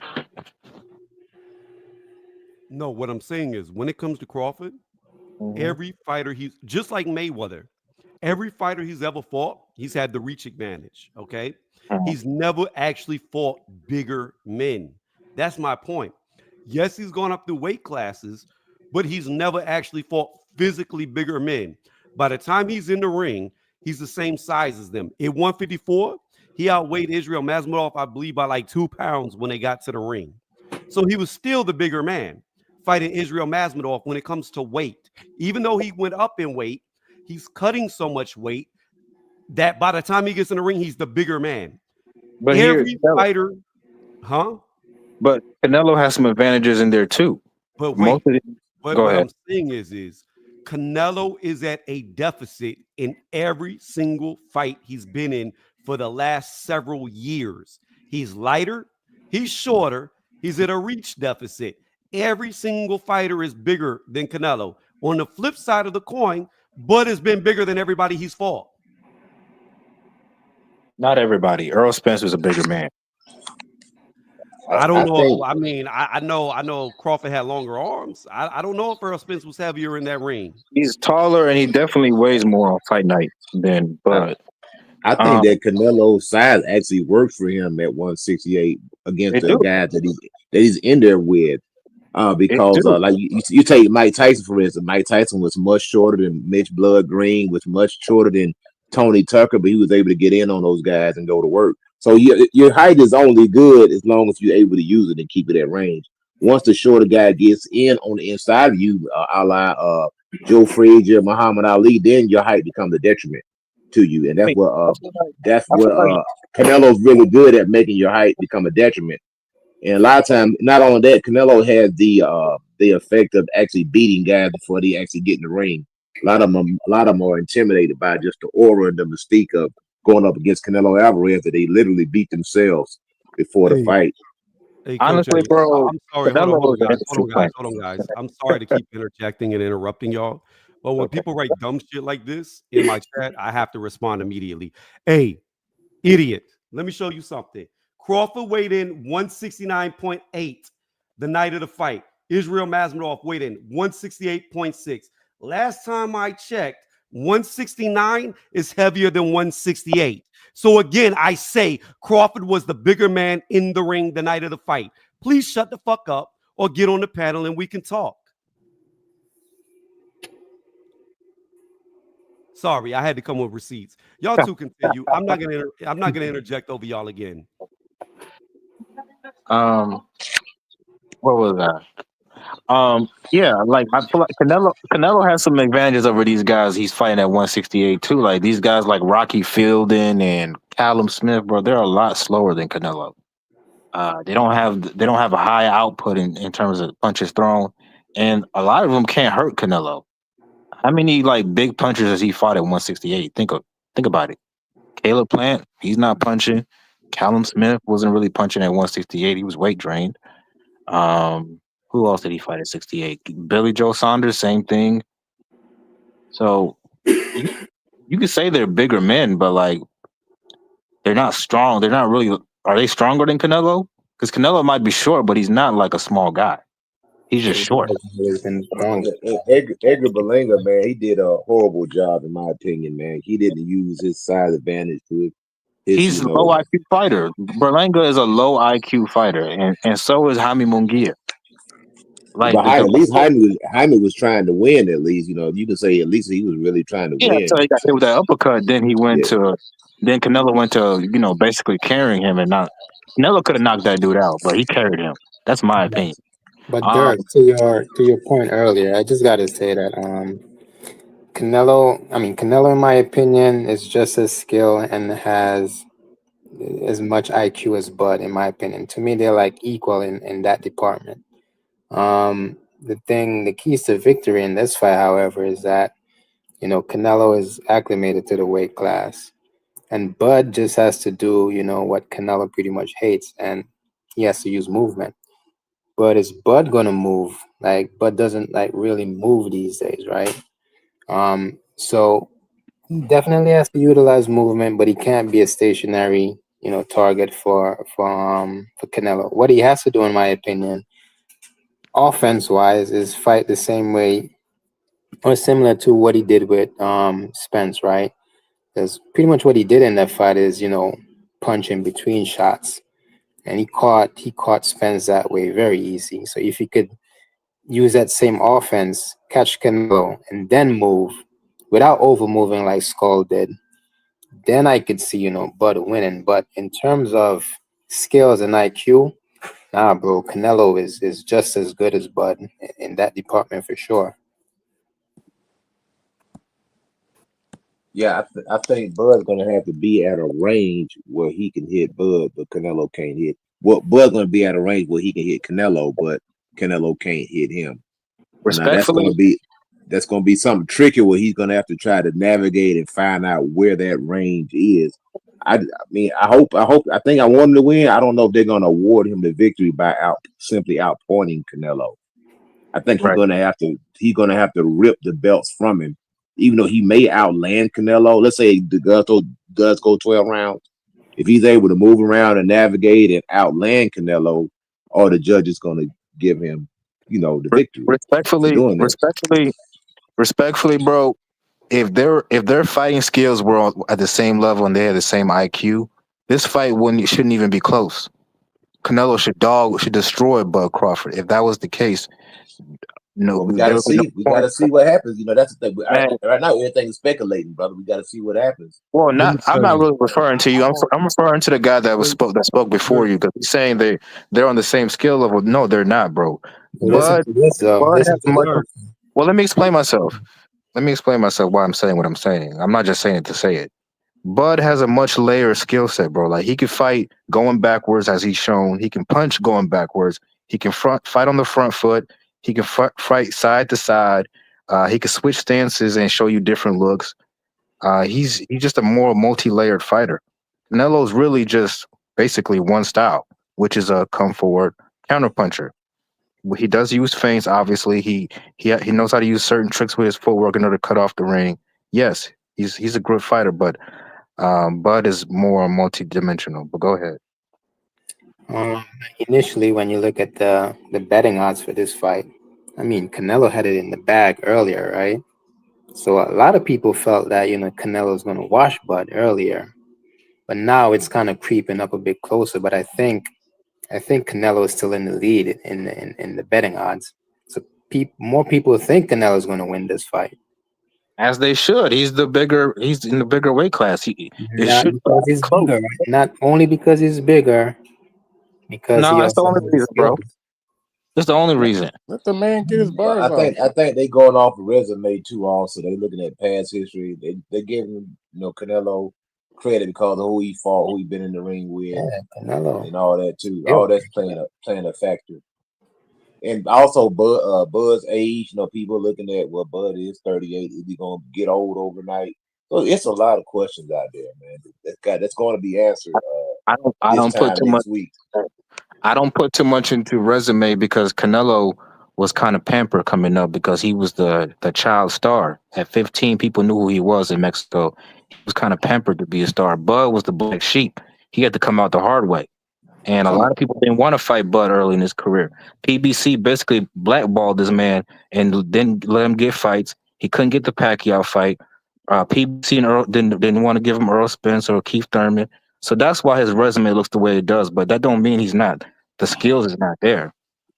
Let's not that's get that misconstrued, I, bro. I mean, good hold on, narrative. hold on. Cash Crypto, go ahead, jump on the panel, say your 2 cents, and then we'll continue the conversation. I mean, I'm listening, but yeah, we all know that Top Rank got the best matchmakers. Let's not act like Bud wasn't match made when he was brought up too, man. Like, come on now. Man, that's an Earl Spence talking, I fan don't. talking, man. That's why he cooked him. All right, bro. You still emotional about the Arrow win? That's not a big deal to me. You know what I mean? Yeah. I already know y'all talking points, bro. So I when I still. hear one, I peep it out, bro. I mean, I've been a fan of Bud this as long as I've been a fan of Arrow. Probably even longer, Bud, bro. I don't even know what you're talking about. Oh, okay. Okay. All right, well, just calm your emotion. Calm your emotion. Yeah, I agree with Cheech. I don't think the skill gap is wide enough to make up for the size and the strength that Canelo's gonna bring in that ring, man. So shit, yeah, I ain't saying Bud can't win. I don't see that shit happening. I'm just telling y'all. And again, I look, you have a lot of people. We'll bring Earl Spence back in, right? Earl Spence was a great one division champion, okay? However, we never seen Earl at 154. We never saw him move up. So we don't know how good of a fighter he could have been moving up in weight. We have no idea because he never did it. What we do know is Canelo has been through multiple weight classes and conquered multiple weight classes. So if you're basing everything off of Earl Spence and comparing that to Canelo, you're sorely mistaken. Because when they said Earl was going to fight Canelo, I said the same thing. That's a dumbass fight. Canelo's going to destroy Earl Spence. It ain't even going to be competitive. And I'm telling you, I really believe a lot of y'all Bud buddies are going to get a rude awakening about how good Canelo's ring IQ actually is, how good of a fighter he really is. Because what's going to end up happening is at some point, Crawford's going to test that water. And when he does, if he doesn't get put down, he's going to get hit so fucking hard, he's going to turn into Charlo. And that dog that y'all think he has is going to turn into a puppy. And he's going to be on the back foot for the entirety of the fight if he doesn't approach it that way from round one. He's not going to trade with him. He's not going to get in the pocket with him. He's not going to try to beat him like you think he is because he can't. I'm telling you right now, it's going to be a cat and mouse. And the $1 million question is, can Canelo cut off the ring and trap Bud? If he can, it's over. If Crawford can't hurt him and Canelo can put that high guard and just walk the fuck through him, the fight is over. It's done. If either one of them two things happen, the fight is over. Because in the pocket, Crawford gets destroyed. In mid-range, he'll get destroyed. The only way he can win is from maximum range with his reach. And he and his fans have got to pray Canelo's feet are as bad as y'all say it is. Because if they're not, and if he can trap him, it's over. It's done. You might as well go ahead and get ready for him to get stopped. because it's not going 12 rounds. He will break him down and he will be done. I'm telling you, it's going to be a bad sign if Canelo gets caught cleanly in that first round and he just keeps marching forward like he's done against so many heavy punchers. It's going to be the writings on the wall from there. I just look. Terence is a good fighter, but he's not. I'm telling you, I cannot get the Israel Masvidal fight out of my mind. I cannot unsee what I saw, and I realize Crawford is an amazing 3-weight champion, but that's where it stops. He would not conquer 154, in my opinion. He gets beat up by all the guys at 154, and there's no way he's going to jump up 2 weight classes and beat the elite of 168. Wait. He loses to all the guys at 154. You said that? Yeah, that's why he ran from the division. Really? You think a guy like Sergey Boachuk and Virgil Ortiz, all these guys would beat Bud Crawford? Good chance. Check this out. You brought up Boachuk, and I'm not using a triangle theory. I'm just saying this is what I saw. I watched Boachuk beat the brakes off of Virgil Ortiz and get robbed. I watched Virgil Ortiz son Israel Masvidal that gave Crawford so much trouble. The fact of the matter is this. I'm not saying styles don't make fights, but at some point in time, weight matters and it comes to an effect. Crawford is way better than Virgil when it comes to skills. He's way better than Boachuk. He should be way better than Israel Masvidal. But his size, he's just not strong enough or big enough to compete with the elites. A guy like Bakaram would more than likely stop him. Fundora would more than likely knock his fucking head off.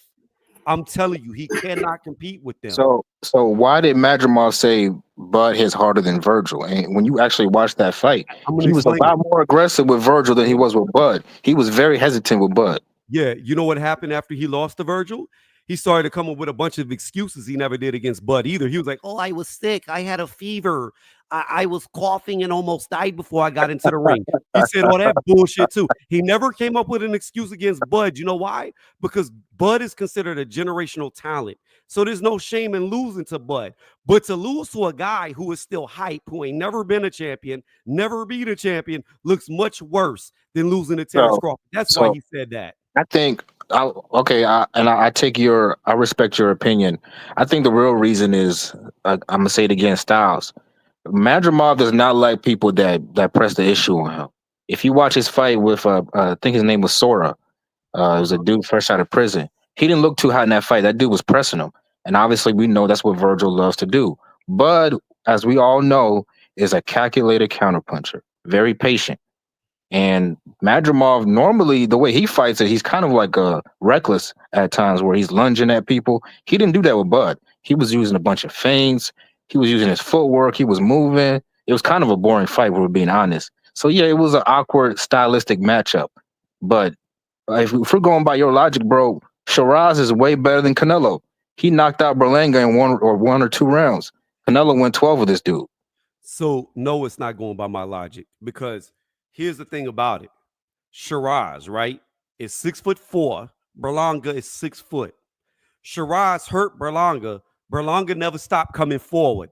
Even when he was damn near knocked out, he still was trying to knock out Shiraz. When Canelo dropped his ass, he turned that come forward aggressive fighter into a back foot fighter that didn't want to engage. Canelo kept him on the back foot for 100% of the fight. So when you have a guy who comes forward hurt against a taller guy who's got the reach advantage that you can't run from, yeah, you might get knocked out if he hurts you. Canelo was much shorter, but that come forward fighter after he got dropped turned into a kitten against Canelo. So no, it's not the same. He did come forward towards the end of the fight. Let's be real. Yes, he did. Okay, so it took him 11 rounds to get the confidence to come forward. Got you. I mean, like the dude said earlier in the program, Canelo's been fighting a bunch of dudes who are scared of him and who came to collect the bag. Bud is not coming to collect the bag, bro. You know who wasn't scared? He's coming to win. You know who wasn't scared of him? Who? Mel. And you know what happened to Mel? Man, are you serious? That nigga was terrified of Canelo. He was not. Mel was scared from the word from the get-go, man. No, my brother was a fan of Canelo, bro. He was like, oh my God. Mel got in there with Canelo and tried to hurt him in the first 2 rounds. And he realized very quickly, I can't hurt him. And everything Canelo hit him with hurt him. And he went into flight mode. That's the same shit that's going to happen with Bud if he presses the issue. Bud is going to find out, like all these bigger guys, all these bigger punchers, if he goes in there to hurt him, he's going to get himself hurt, and he's going to go into flight mode. It's going to be no different. See, look, this is where the skill thing comes into play in IQ. Charlo was getting outboxed by what's the brother from Detroit's name? Harrison. Tony Harrison. Tony Harrison was outboxing this man for 2 fights. He got knocked out, yes, because we all know Harrison's doesn't have a chin, but he was outboxing Charlo. This dude gets outboxed all the time. He struggled with Castano, who's basically a basic pressure fighter. It took him a whole fight to make adjustments against Castano, Right. and even still in the second fight, he went life and death with this dude, and he knocked him out at the end. But it was a hard fight. Okay, Crawford is not going life and death with a guy like Castano, man. Like, we don't know so that. it's not the same level of fighters that Canelo is fighting. Dirk. We don't know that because Castano was he's a much more established fighter with a lot better wins than Israel Masvidal when Charlo fought him. I don't even know if Crawford could beat Charlo, let alone anybody else in 154. I mean, Israel Masvidal doesn't even come close to a Tony Harrison. He did call out Charlo. He didn't want to smoke.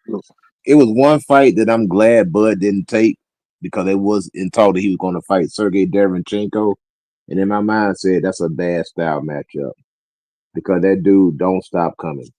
Don't matter what you hit him with, he's going to be there all night long. And one thing about that I know, for instance, and I know this from experience and just being around boxing, a fighter that's relentless, doesn't matter what type of skills you got. It's a hard fight.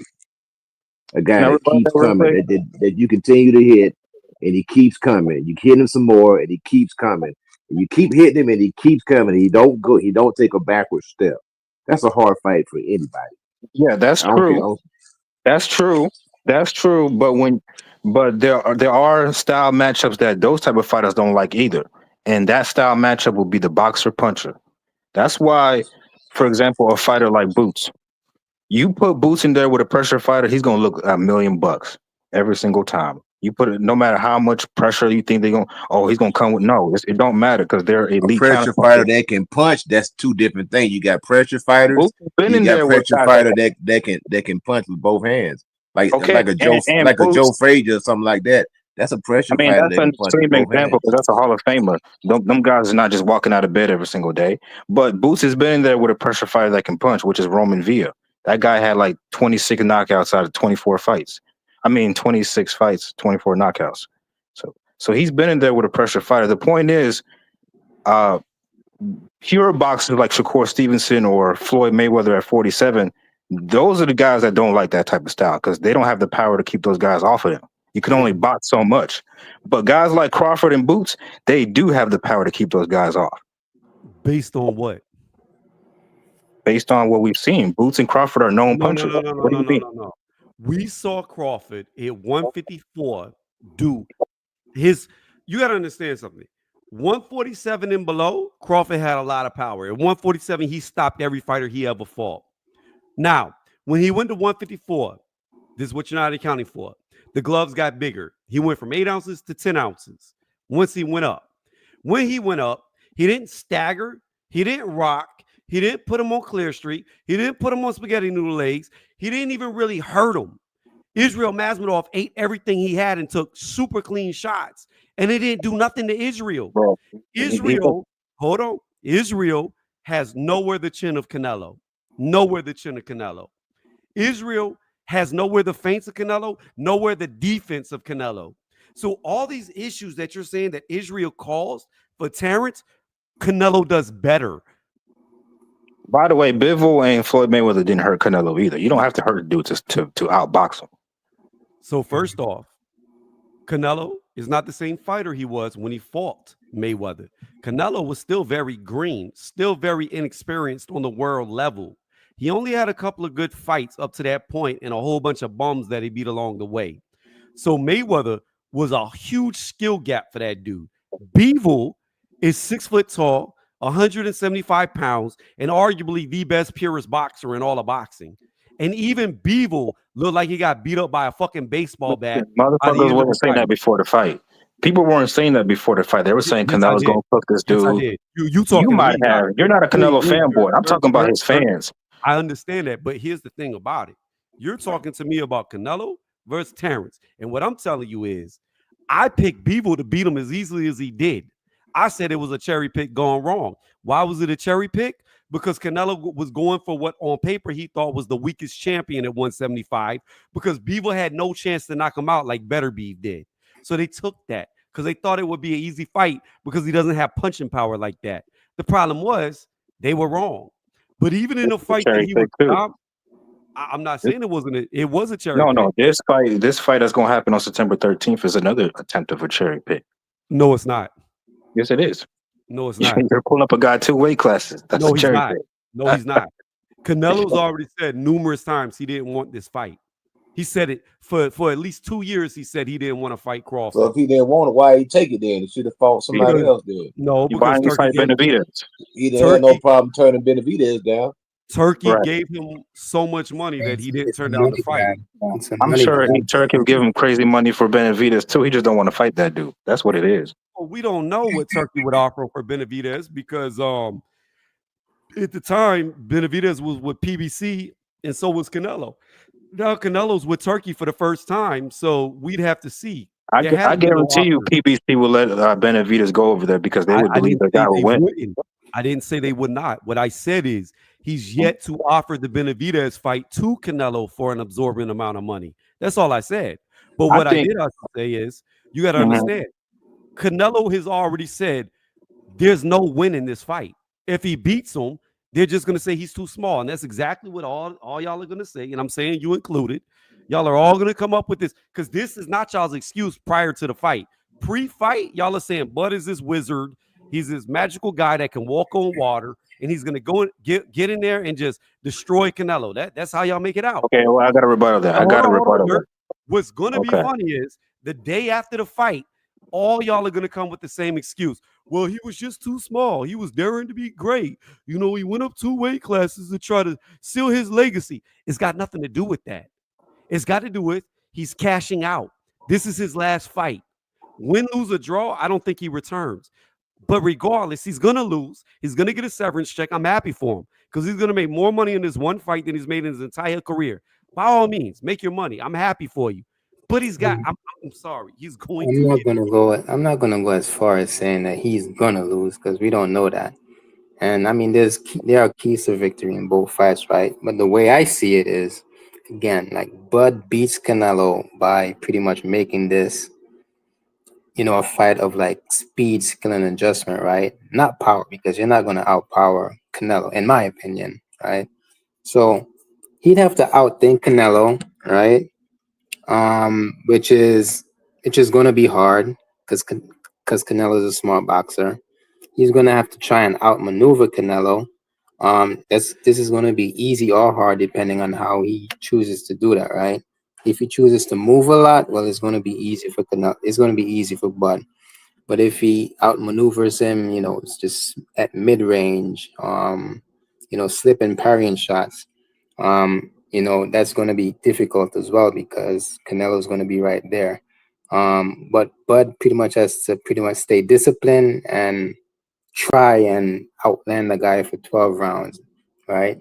And doing that against Canelo for 12 rounds, man, that's gonna weigh on your mind, right? So that's gonna be difficult in itself.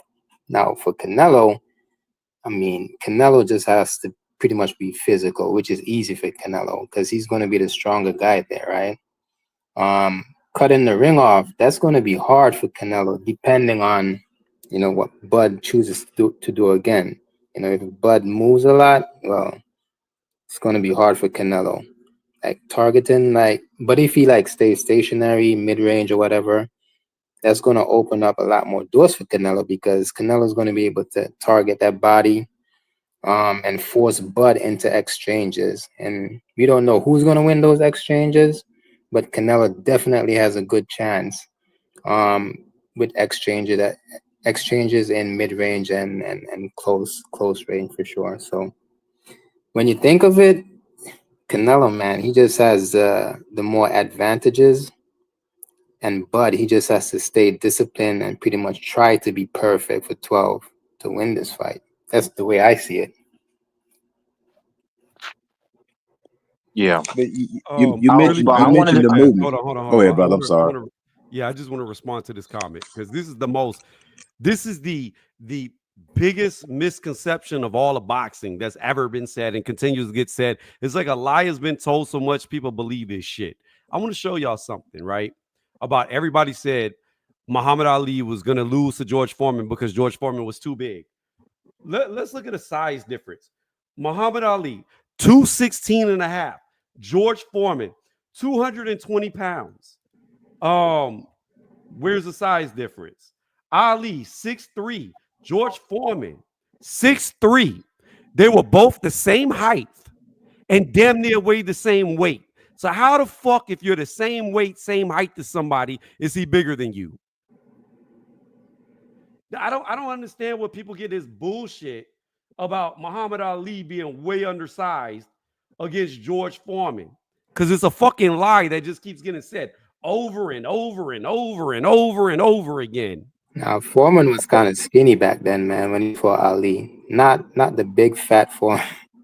I Foreman. know. But what I'm saying is they always bring up this argument. And it's like they were damn near the same size.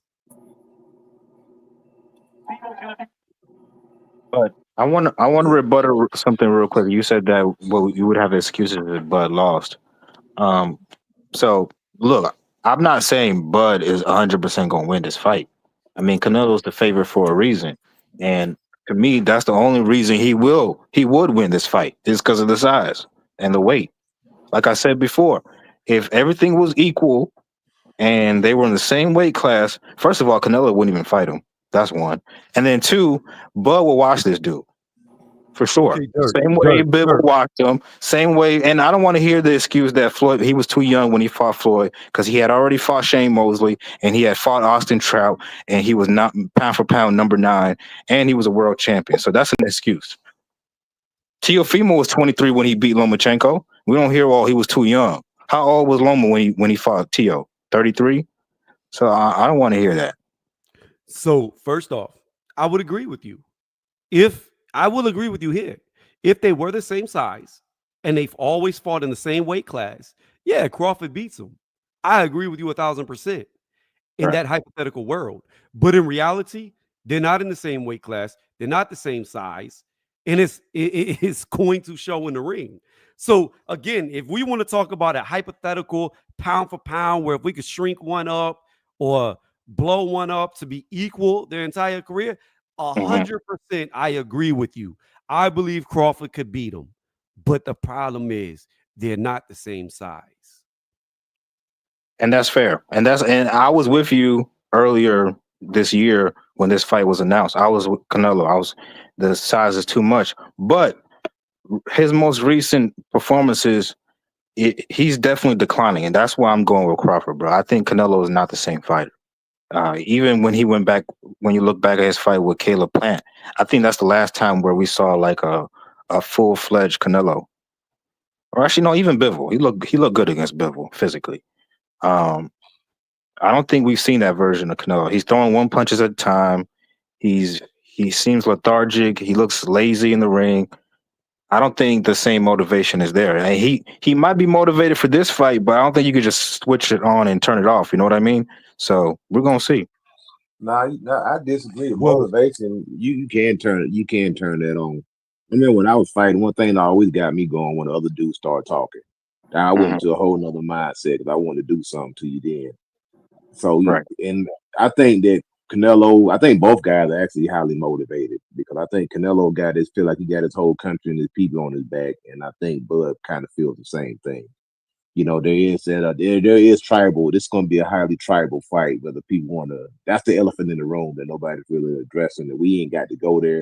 This is a tribal fight right here. So both guys are highly motivated.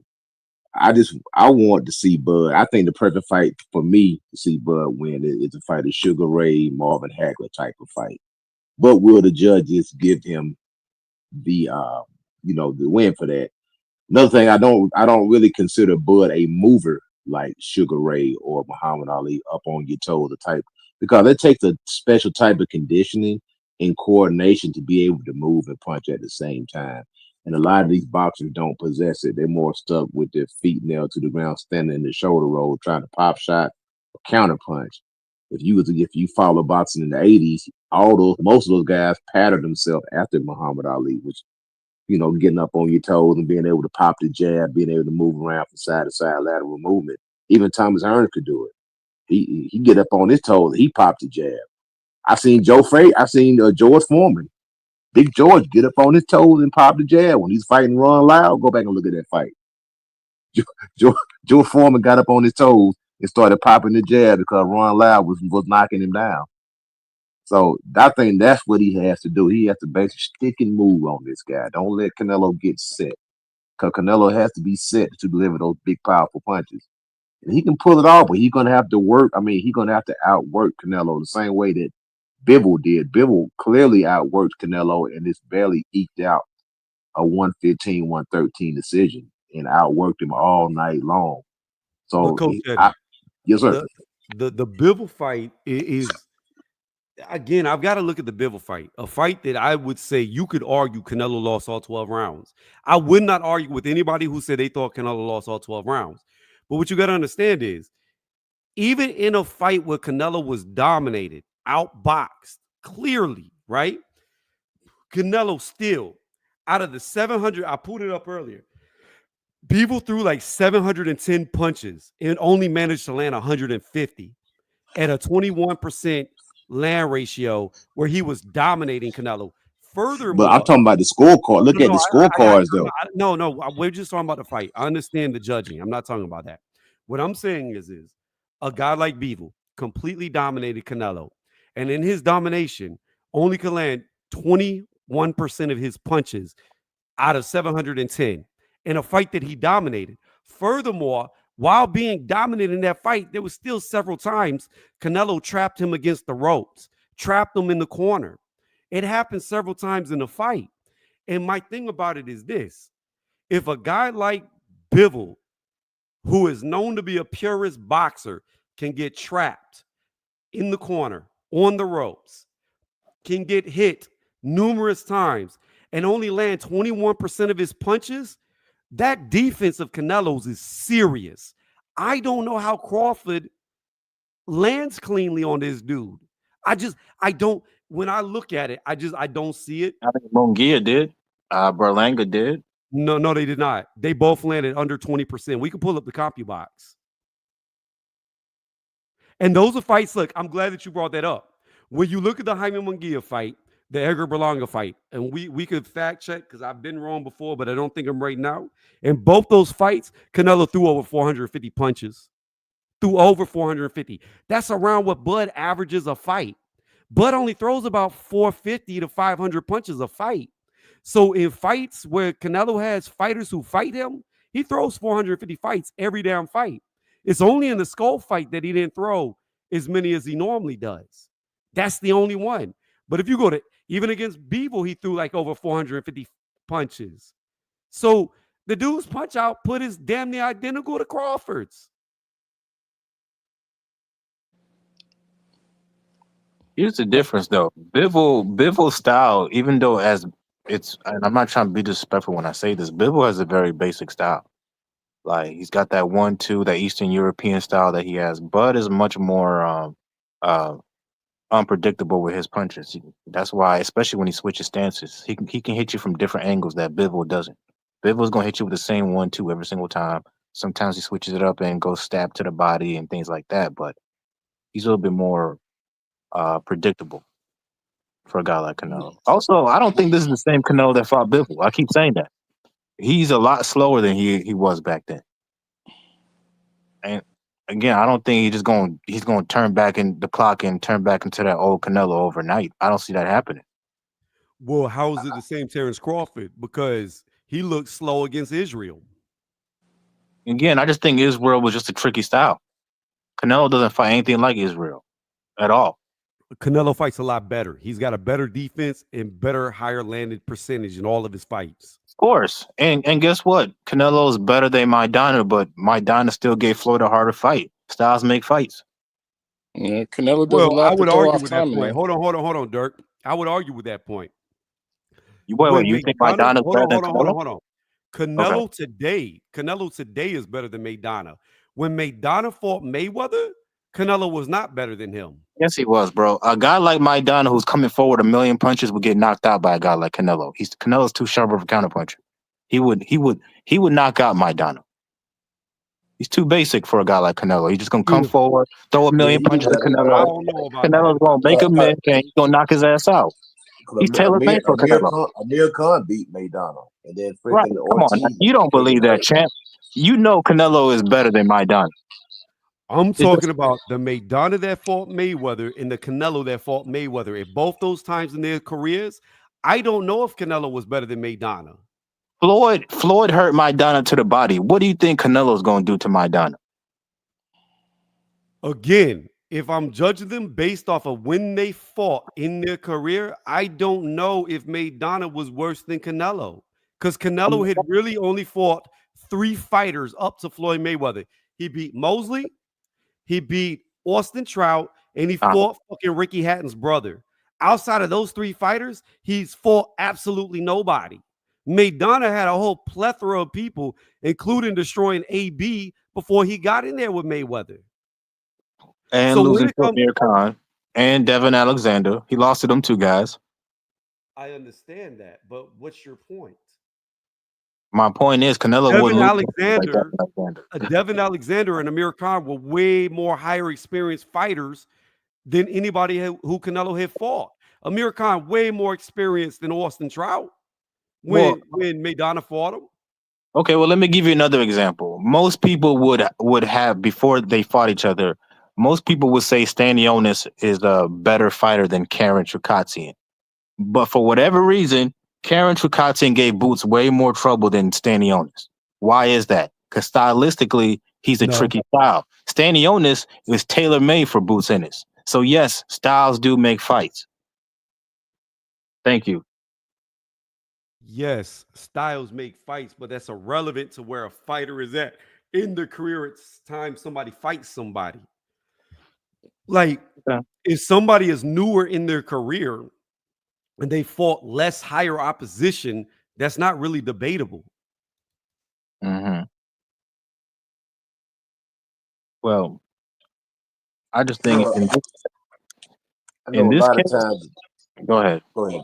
I know a lot of times you said that Bud's able to do a lot. You know, not just Bud, but a lot of these fighters they have a lot of things in their arsenal. And you call Bivol basic, but I guess by that breath you would probably say Muhammad Ali was basic or Larry Holmes was No, basic. I didn't mean to disrespect, but when I said basic, I'm saying that he is basic, but he's so good at what he does that it it, And that it don't really and matter. You know what I mean? that's all that matters. If you good at what Exactly. you doing, if you got a Right. friggin' a high operating jab, that jab will take you around the world. They won't even Absolutely. be able to Hey get Dirk, past it. You know what I'm saying? hey Dirk, Yeah. you do realize that before Stanionis fought Boots, right? He had hmm only had 1 fight in 3 years. 2 years. He had 1 fight in 3 years by the time Uh, he got in the ring with him. He it fought was in 2024, and before that, the last time he fought was in 2022. He fought Boots in 2025. It literally had been 3 years, and he only had 1 fight. Karen was super active when he got in there with Boots. Stanionis kept taking step aside money and not fighting nobody. I get it. I get what you're saying, and that is a good point. But we've seen with guys that come forward in a high guard against Boots Ennis, he eats that shit alive. Roman Villa fought that I- way, and I'm not I'm Lipinets not fought saying that you're way. wrong. I'm not saying you're wrong, but what I'm telling you is, yes, styles make fights. Great fighters transcend styles because fighters like Floyd Mayweather Jr., Rocky Marciano, um, we could even say like a Tyson Fury, even though he lost to Usyk, or you could use Usyk as an example. Their style beat all styles.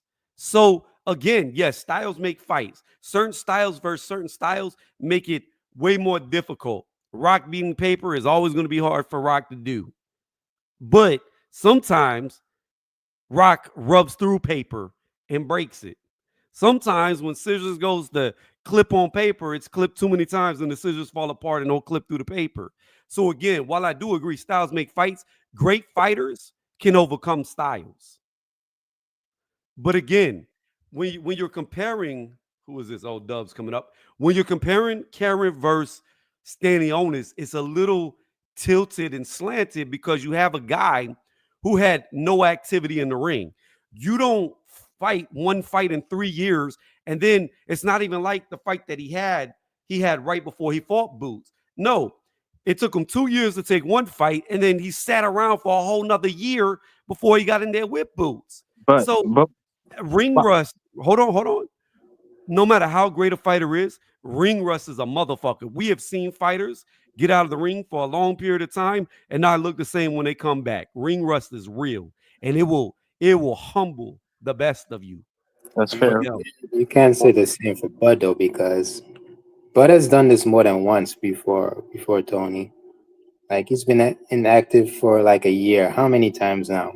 And he still no, comes. no, he's never been inactive. Bud fights once a year. Yeah, That's once a year. Well, that there's some inactivity in that, but I mean, and I think that's where you're getting at. Like Bud's been out the ring for so long, so No. I'm not saying Bud's inactive. What I'm saying is we were talking about Stanionis. It's a difference in fighting once every year and fighting one time in 3 years. all They're right. not comparable. I thought you were comparing that, to Bud. No, we were talking about Karen All right. and Stanionis. Why did Karen do better against Boots than Stanionis did? His point was styles make fights. Stanionis was a high guard, come forward fighter that's always going to make Boots Ennis look good, whereas Karen is an elusive fighter. Although Dirk left out the fact that in the second fight, Karen was a come forward fighter. But I digress. Real quick, styles don't make fights. Yes, they do. Hold on, real quick. It's the individual who can implement their style. If I can implement my style more than you can implement your style, that's what make the fight. It's not. It's who able to implement their style more than the other individual. When we get into this whole style makes fights, well, a back foot fighter versus a counter puncher, right? It depends on who implements their style more. That's what it comes down to. So styles don't necessarily make fights. It's who's able to implement their style. What if you be like Bruce Lee? Just be like water, or like sometimes you gotta take a dude to the 36 chambers where you I just mean, don't have one style. You got to be able to mix it up, make them adjustments. if you were being objective and you just looked at Earl Spence and Terrence Crawford before the fight, and I'm not talking about the fanboys, you would see that Bud was going to beat Earl Spence. You have one guy who's, and I'm using the word basic again. I'm not trying to be disrespectful. Basically, a basic pressure fighter who gets behind the jab and then will go throw that left hook to the body. Against a guy like Crawford, who's known for making adjustments and is an elite counterpuncher, that's not going to work. But 10 out of 10 times. Canelo is not just a pressure fighter.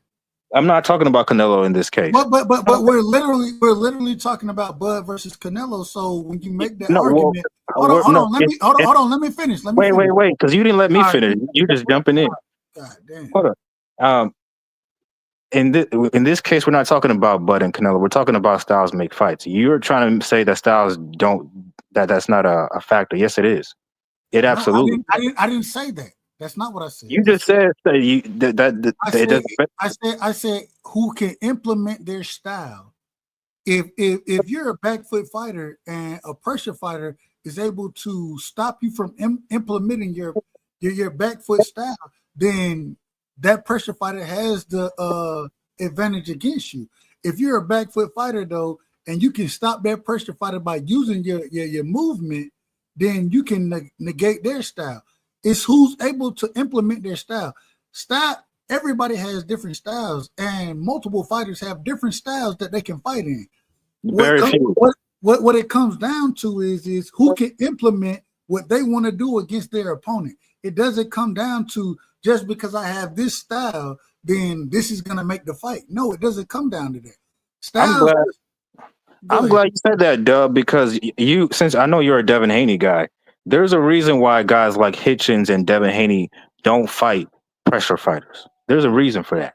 That style that they have, which is basically a pure boxer that gets behind the jab and likes to fight on the back foot, they do not like pressure fighters. Now, Shakur, who's also a pure boxer, but the difference between Shakur and Devin Haney and Hitchens is Shakur knows how to fight in the pocket. That's why he could deal with a guy like Zapata. I don't Those know other how guys, we. they I don't know don't. how we change. I don't know how we changed the conversation Because from that's the blood styles. This is this. That's my point. Pressure fight. Pure boxers don't like pressure fighters, and pressure fighters don't like boxer punchers. I agree. I agree. The problem is that even when you gotta fight everybody out there if you want to be the great. And so you're gonna go up against different styles. You have to implement your style against those guys that's gonna have the style opposite of yours. Cherry picking. All right, you got it, bro. No. I'm just saying. Cherry. Go ahead. Cherry This nigga picking. can't shut up for 2 seconds, man. Jesus Christ. Hey, Dub, you done? Yeah, hey, I'm good. I'm good. So this is what I'm gonna say. When it comes to Errol Spence Jr. and Terence Crawford, I would say yes. I think Crawford could always beat him based off of what I saw. However, what I will also say, the caveat off of that, and I'm not making any excuses, because if you step through them ropes, excuses go out the window. But you cannot disregard or overlook the fact that Errol Spence was diminished physically by the time he got in there with Crawford. The dude damn near died, okay?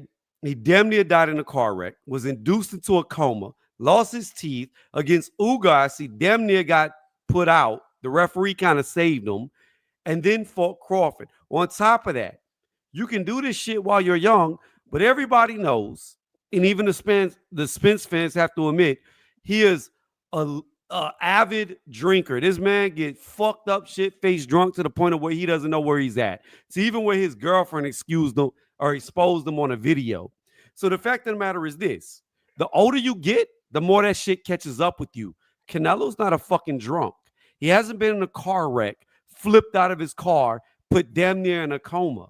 So again, you can say Errol Spence was basic, but we don't really truly know how it would have came out if Errol Spence didn't do all that shit. It's not Bud's fault. It's 100% on Earl. But again, it was a diminished fighter. Canelo's none of that. But to get back to Dub's statement about the style make fights, I don't know if you're thinking about it correctly, Dub, but style does make fights, because I mean that's why these guys want to fight people who they think they can beat, because it kind of creates more opportunities for them to win. Doesn't necessarily mean that they're going to win the fight, but it means that they have a higher probability of them winning the fight. That's why you have Shakur saying like he prefers to fight power punchers, because that gives him more opportunities to win a fight. So style it does make fights. I didn't say. I said once again, it comes down to you being able to implement your style. If Shakur, the same way we watched Shakur get in there, and when he got touched with some shit, that nigga style went all the way out it went out the ring. Why? Because instead of being a counterpuncher, what he did, and according to him, well, I got touched with some shit, so I was gonna be on the back foot. Hey, it is what it is. All I'm telling you is when we say styles make fights, we done seen multiple times power punchers get up against back-footed fighters or whatever, counter punchers. We done seen them be able to win those fights. We done also seen individuals who claim to be or who show the style of back-footed fighters get up against power punchers and get knocked out. So what I'm saying is that I understand when you say style makes fights, but no, you have to implement your style. If you don't go in there and you can't implement your style against somebody else, then their style is going to dominate your style. That's what's going to happen. So when you say this thing, and I understand it's a generic term as far as boxing goes, styles make fights. That's a generic term. No, it goes into who can implement their style. And you have to make an individual, you have to have a ring IQ that you can make an individual fight your style for you to be as effective as you're going to be in the fight. You're not just going to go in there and say, you know what? Even when Shakur fought Edward De Los Santos, Shakur, this nigga ran around the ring more than we ever expected him to do. We didn't expect that from him against Edward De Los Santos, but Edward De Los Santos, the power was touching him. So he couldn't implement his style nearly as much as he wanted to because of the power of Edward De Los Santos. Styles make fights, I agree, but you have to implement your style. And if you can't do that, then you're going to be in trouble. I don't know. Yeah, I mean, of course. I mean, the execution matters for sure. But I feel like the way that you're talking, like initially, you're saying like styles make fights like doesn't exist. Like it's not true. I feel like you're saying that. I didn't say that. I said styles make fights, but it goes down to who can implement their style. Right, you got to say styles that make fights. That's basically the same thing. But all right, y'all got it. Go ahead. But regardless, I mean, if styles didn't make fights, there would be no need for matchmakers. They exist for that reason. So their fighters. We're literally talking. We're talking about the upper echelon. We're not talking about. Oh, especially the upper echelon. Certain there's a reason why Tank Davis fought certain styles and doesn't want to fight guys that can actually box like Shakur Stevenson. They're going into I'm not trying to get that far into. I'm going into what we're talking about now. You're in the subcategory, Dub, because the main title is style makes fights. Then when you go into the subcategory, then you talk about the execution. If it's a superior boxer versus a subpar boxer, then their style is gonna overwhelm the superior boxer any day of the week. Right. When it comes down to a 50-50 fight, it goes into who can implement their style. That's what I'm talking about. I thought I would think, as I done talk boxing with most of y'all for a long time, I think y'all would understand that. I didn't have to say that, but if I gotta say it, I'll say it. I'm not talking about every fight. I'm talking about when it comes down to 50-50 fights, it comes down to who can implement their style, right? And so when we call it 50-50, we call it that because the styles may be different, but we think it's going to be a close fight. So now let's see who can implement their style against the other fighter. That's what we're looking at. I'll be honest with you, Dub. I don't know what you're talking about, and I'm not trying to be disrespectful, bro. But even in a 50-50 fight, styles do matter. If it's a 50-50 fight and both guys are a similar level, I'm going to go with the guy who has a stylistic matchup advantage. So that's just me. But I get where you're coming from, though. Yeah. Very few guys can adapt to any style. Just like very few guys to jump in real fast. I understand what Dub is saying. Like I agree with both of y'all. I agree with Dove and I agree with everybody else. Like, I agree. Styles make fights at the end of the day. Like, to me, I don't think a boxer puncher is the best for a counter puncher. I think a Benavidez volume puncher gives counter punchers problems because they overwhelm you with volume. Counter punchers tend not to throw as much, so they're very easy for a volume puncher to outscore them. Now, in their stylistic matchup, there's the opportunity that a volume puncher throws too much and they get caught by the counter puncher and they can lose.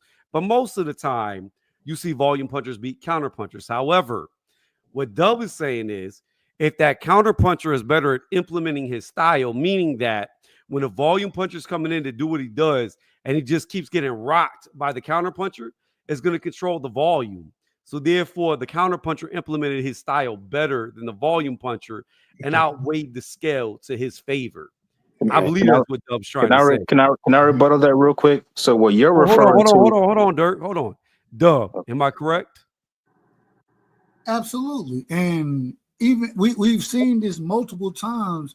I think we would all say that as far as pressure fighting goes, an individual, and I say it respectfully, and I mean, when we look at Canelo versus Bivol, the pressure fighter versus the stylistic fighter that the counter puncher, 9 times out of 10, the pressure fighter is going to wear the counter puncher down.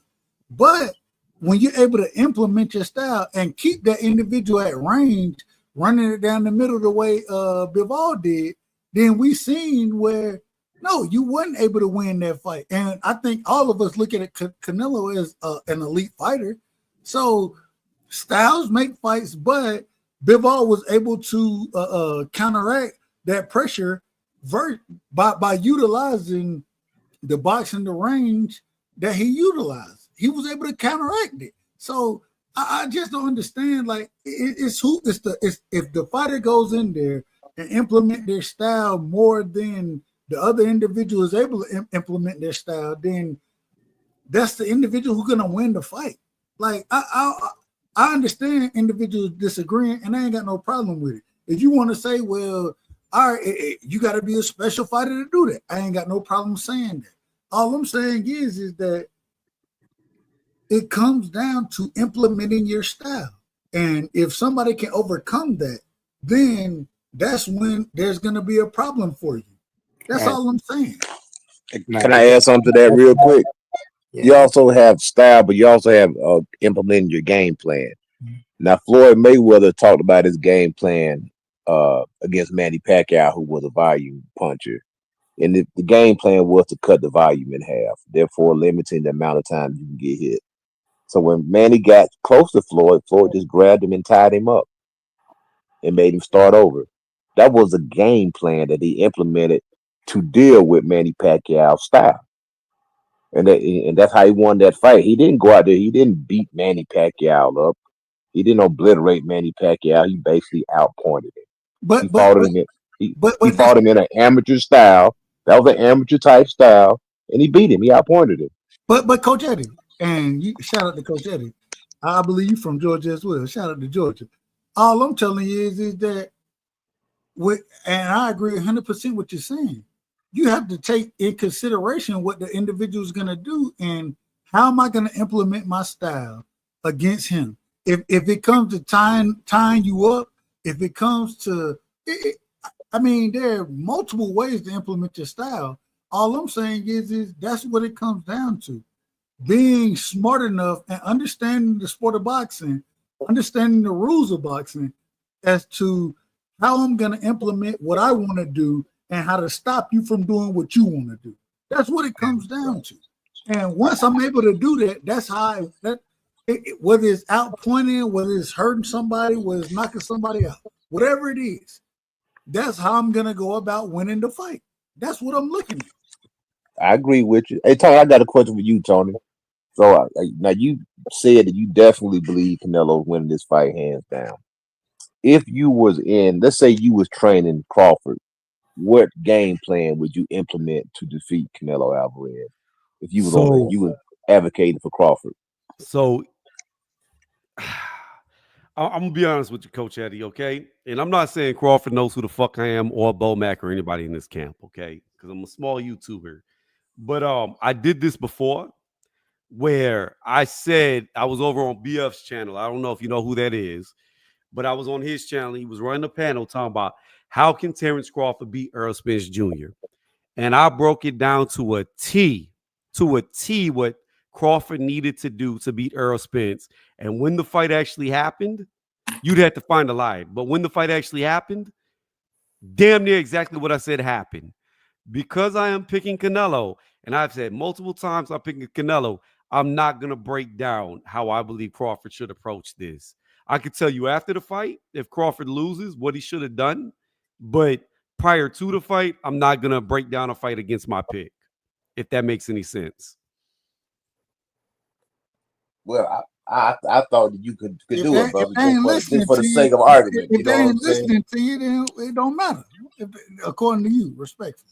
If they ain't listening to you, break it down. We ain't got no problem. I don't know if they are, but I'll break it down. I'll like I said, after the fight, I'll break it down, but I'm never going against my pick again. Because like I said, I broke that shit down to a T, what he should do against Spence, and he did exactly what I thought he should do. There are ways that you could exploit Canelo, for sure. And there's things Canelo could do to Crawford to exploit him, especially when Crawford goes southpaw, but I'm not going to break that down either. I can make a video. The only way Canelo win the fight I'll say it, and correct me if I'm wrong. I ain't got no problem. Canelo better press his ass out. You better press this motherfucker out, because if you don't press him out, I don't think you win a boxing match. I think Canelo got A plus upper body movement, but I also think that when it come down to the fight, man, Bud gonna run that shit down the middle on your ass, and man, you better press his ass out. You better have his ass on the ropes. The high guard is the best guard you can have in that fight. You need to press this man out, and if you don't press him out, bro, you gonna be it ain't gonna look good for you. You better press his ass out. You know what I'm saying? If I'm Eddie Reynoso, I'm telling Canelo, we working on the high guard, and we finna work that motherfucking high guard the entire fight. We walking forward, we pressing his ass, we trying to get him on the ropes, we working the body, we finishing every combination up with a left hook to the liver. We finishing all that shit up with a left hook. And I think Canelo good enough to do that. I'm just saying that, man, you better not go out there and try to outbox the nigga, because if you go out there and try to outbox him, you're gonna lose.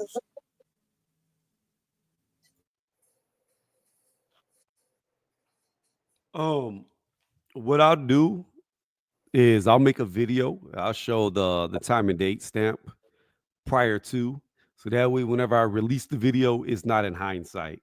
I'll make it ahead of time, but I'm not gonna release it till after the fight, and I'll just zoom into the computer, and that'll just do that so people can see the time and date. As far as the ring size goes, to answer the chat, I have no idea. I don't think they release what size ring it's gonna be. Standard is normally 20 by 20, but I don't know what they're gonna put Crawford and Canelo in. The smaller the ring, the better it favors Canelo, in my opinion. The more you can make this a phone booth, it's going to favor Canelo. But I have no idea. I just Googled it, and I don't see anything other than Canelo response to Canelo asking for a small ring. I don't see anything about ring size.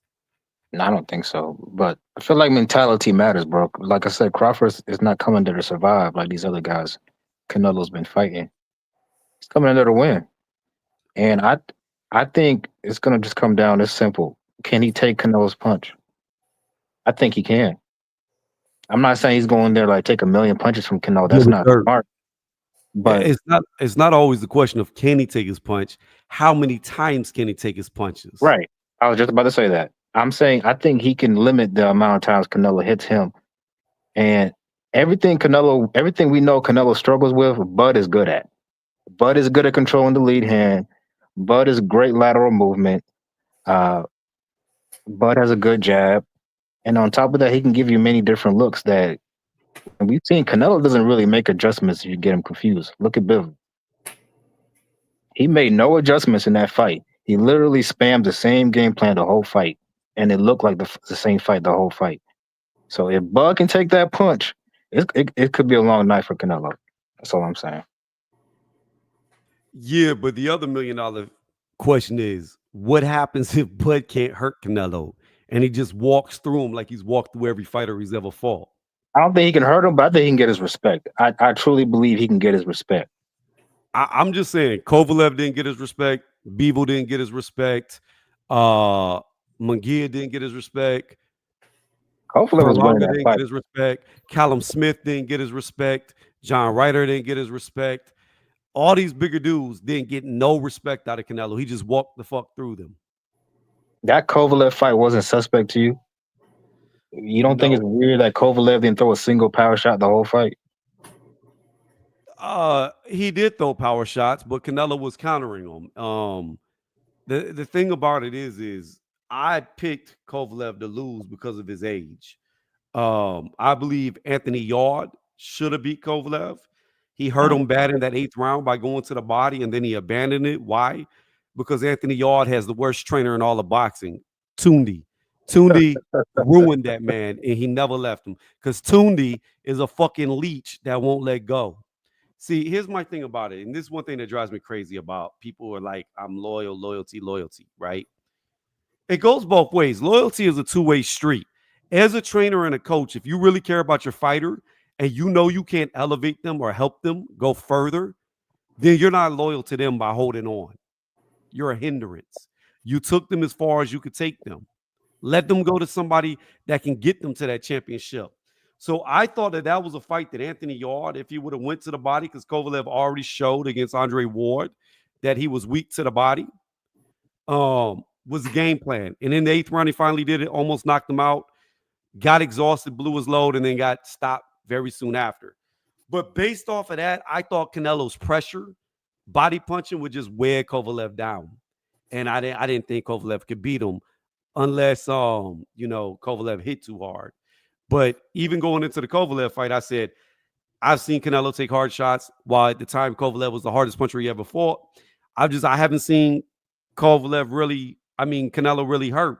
So I didn't think Kovalev was going to knock him out. So I thought he would do what he did, and he won like I said he would.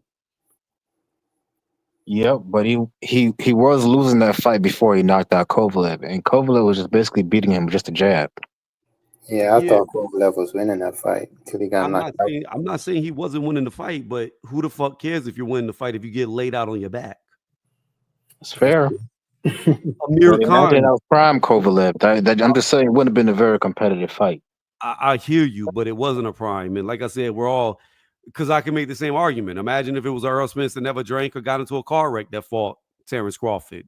It's the same argument. You said it yourself. Bud would still win that fight. I believe he would, but I don't know. But that's what I'm saying. With a Kovalev versus Canelo, I don't know if he could ever beat Canelo. Stylistically, I don't know. Because at the end of the day, we know Kovalev is weak to the body, and that's really where Canelo goes. So how long before he wears down a prime Kovalev? Prime Kovalev lost. Really, I thought he gave up against Andre Ward in the second fight. So any fighter that'll give up in a hard fight, I can't put all my eggs in their basket. That's fair. I mean, my question to you is, whenever he fought, here's the deal. I thought Kovalev beat Ward in the first fight and was robbed. But in the second fight, Ward came better. He adapted. Virgil Hunter had a great game plan. And I believe, and you can tell me if you believe differently, I thought Kovalev quit. And he was like, he hit me low. But I thought he quit. He don't like body shots. I think the hitting low thing was an excuse because he can't take body shots. And I agree, but that's all Canelo goes to is the body. Yeah. So that's why I'm saying I don't know if a prime Kovalev would have beat a prime Canelo. I don't know. But I do believe Crawford would beat Earl Spence no matter how many times they fought. I just think it'd be more competitive. Yep. Who's in the private chat? Oh, you got to go, Coach Eddie? Damn, I didn't even see him hop off. Yeah, I'm about to end this chat here pretty soon too. Actually, let's go around the panel. Dub, you still there? Yo, Dub. No, I'm rocking. I'm listening. Okay. I'm trying my best to be in order. Yeah, here's what we're gonna do. We're gonna go in order below me. Dub, I'm gonna let you close us out, and I'm gonna post your channel in the chat so people can sub to you if they want to. And also, you've talked the least, so be as long-winded as you want whenever you close us out. I'm gonna remove myself after I do this. Teach, you're gonna go next. Dirk, you're gonna go next. Cash Crypto, if you're still there, you're gonna go next, and then Dub, you'll be the only one on the screen whenever you close us out. And like I said, while you do that, I'll post a link to your channel at the same time. Look, this is what I see. I see a great small fighter fighting a great big fighter, and a great big fighter is going to win. If they were the same size, I agree with Dirk. I think Crawford could beat Canelo if they were the same size, but they're not. We don't live in the world of if. We live in the world of reality and what is. And what is Canelo's bigger than him. I think people are underestimating Canelo's ring IQ based off of him fighting guys who are 200 plus, 6 foot plus tall. I think it's easier to look better when you outreach everybody you fight, and it's easier for you to look better when you're bigger than everybody you fight. You don't look as good when you're fighting guys who outweigh you, who are taller than you, who are longer than you. It gets harder. So I think Canelo's IQ is being greatly underestimated. I think Crawford's IQ is being highly overrated. I think when it comes to defense, Canelo's got the much better defense. I don't see this great boxing IQ by Terence Crawford because he gets hit a lot and he doesn't adapt. Even when he's winning, he remains getting hit a lot. He just wins his fights by physicality. Well, the question is, what happens when he can't out physical somebody? And I believe we're going to find that out in this fight. I don't think he can out physical Canelo. I think if he tries, he gets stopped. He's got to fight Canelo like he fought Victor Postol. That's the only chance he has to winning. But if he tries to bring that dog like everybody says that he has, he's going to end up on his ass and he might not get back up when he ends up there. The name of the game is keep away, and people are going to be very mad if he can implement that game plan and do it correctly, because it's going to be a boring fight for people who are looking for an actual fight. Outside of that, I just don't see how he wins any other way, but I don't even know if he could play keep away. I think Canelo is going to show y'all that he's very good at cutting off the ring, especially against guys his own size. And when that happens, if it happens, and when and if it happens that Bud can't hurt him by hitting him and he just high guards and walks the fuck through him, beats him up to the body, beats him up on the hip, beats him up on the elbow, beats him up on the forearm, beats him up on the bicep, beats him up on the shoulder, and just repeatedly hits the body everywhere, whether it counts or not, you're going to watch Crawford break apart. It don't matter how great your mind is, eventually the body gives out, even if the mind wants to continue.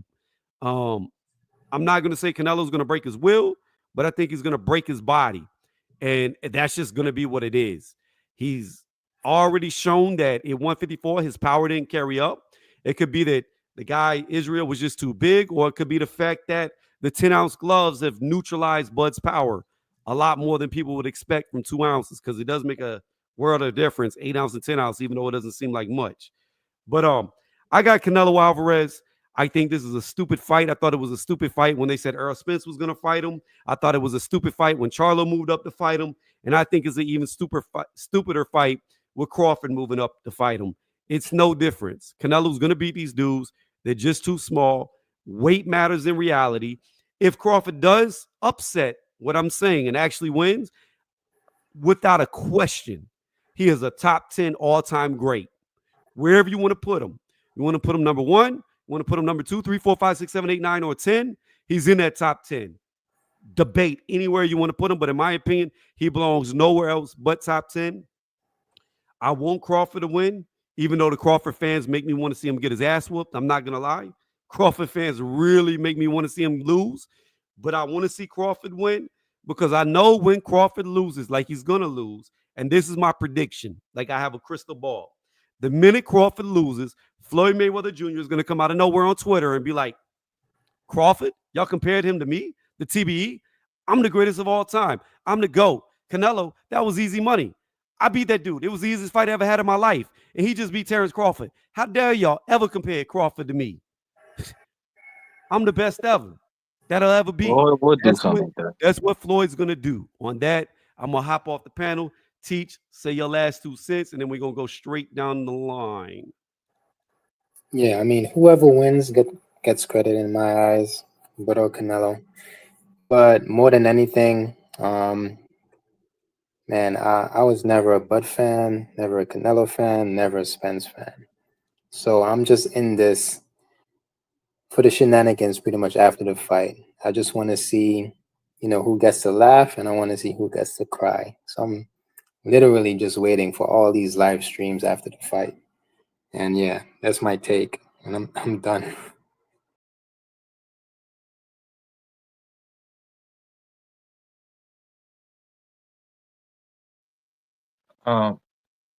Yeah. So yeah, normally the big man that's great does beat the little man that's also great, but I think Bud is above. I think he's a special fighter, and I'm not a Bud buddy. I think I just think that he's one of those guys like a Sugar Ray Leonard and Floyd Mayweather. I think Canelo's like a tier below that. So, and add the fact that I think Canelo's slowing down, I think Bud is going to win this fight by decision. But again, I could be wrong. The size does matter, and the weight could come into play. But I usually go with the more skilled fighter, so I'm going with Bud. That's it.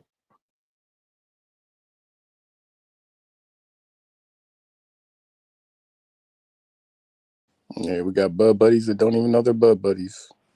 Like whenever you have an emotional outburst about Arrow, you definitely a buttercup, man. But to me, this fight, I pick Bud if it was at 154 or lower, but Canelo just too big, and those shots that Bud never felt that he gonna feel in that ring, that shit gonna add up. Canelo gonna be landing single shots through like 1 and 2, and then come around 3 and 4, he gonna be landing combos and all those hip shots and those arm shots. And I've seen Bud get dropped by setups that Canelo is elite at. Like, yeah, it's gonna be too much for Bud. It's gonna be like a roller coaster for you Bud fans because he might even be up on the scorecards after 3-4 rounds, but then it's gonna get real ugly, and then y'all gonna start to feel real ill. Yeah, and I'll be here afterwards to tell y'all that you don't know shit about boxing. Yeah, shout out to everybody who was on the panel in the chat. Shout out to my brother, and I say this respect. Shout out to my brother Tony, always allowing me to get up here and talk my bullshit. Shout out to my brother Cash, you know what I'm saying, Teach. I'm gonna tell you, it's a 50-50 fight to me. I'm interested because I love what Cash just said there. Are those body shots, are those arm shots, are they gonna take effect? Once again, like I said from the beginning, man, it's about who can implement their style. If Bud can sit there and fight at range, utilize the jab like he did against EJ, utilize that shotgun jab, run it down the middle. I ain't gonna lie to you. This is really what I believe it come down to. I love listening to Bo Mack and Eddie Reynoso, man. I love listening to. I think that it's gonna be a chess match, and so I'm just happy that we get in the fight. I know a lot of folks they didn't want to see this shit, but I want to see it, me personally, and I can't wait for it. If it come down to it, man, I got Canelo. I got Canelo 60-40. I ain't gonna lie to you, though. I'm rooting for Bud.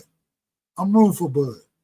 You know what I'm saying? So it is what it is, but hey, if Bud start running it down the middle like I think he's going to, then man, I think it's gonna be a little different, a little different challenge for Canelo. But man, I think Canelo, man, a world-class boxer, a Hall of Famer. I think Bud is a Hall of Famer, and I'm just happy we get in the fight, man. This is one of those ones where they're a tad bit long in the tooth, both of them. Bud more than Canelo, but shit, man, I don't give a damn about you being long in the tooth. I want to see y'all get it on.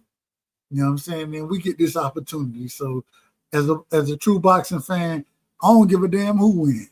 I'm gonna give the credit where the credit is due, win, lose, or draw for both of the fighters. And man, I appreciate both of them for putting in the work that they don't put in and being the fighters that they are. You know what I'm saying? I think both of them are Hall of Famers already. But man, when you get in the ring, and man, this is a legendary fight. I just think, man, I'm excited for it. That's all I can say. I'm excited for it, and I love it. And I don't give a damn. You know what I'm saying? Like I said, I picked Canelo, but if Bud win that motherfucker, I ain't got no problem. If Canelo win, I ain't got no problem. I'm looking forward to seeing both of them brothers in the ring together. And I got that same pit in my stomach. It's that pit in your stomach that you always have when the best fighting the best. And I got that pit in my stomach. And it's been there 2 days now. I got my friends hitting me up. They don't know shit about boxing. They telling me boxing dead because of Mike Tyson and Floyd Mayweather, because of Tank and Jake Paul. But when I was like, hold on, wait a minute, Canelo and Bud fighting this week. Get what they tell me? Well, why nobody ain't talking about it? I said, damn it, you got to look, man. You got to pay more attention. And This is one of them fights that keep boxing alive, in my opinion. I can't wait for it. Like I said, Canelo 60-40, but win, lose, or draw, I'm giving both of them brothers credit, and we're going to talk about it. Salute to my brother Tony. Salute to everybody who was out here, and we'll do it again.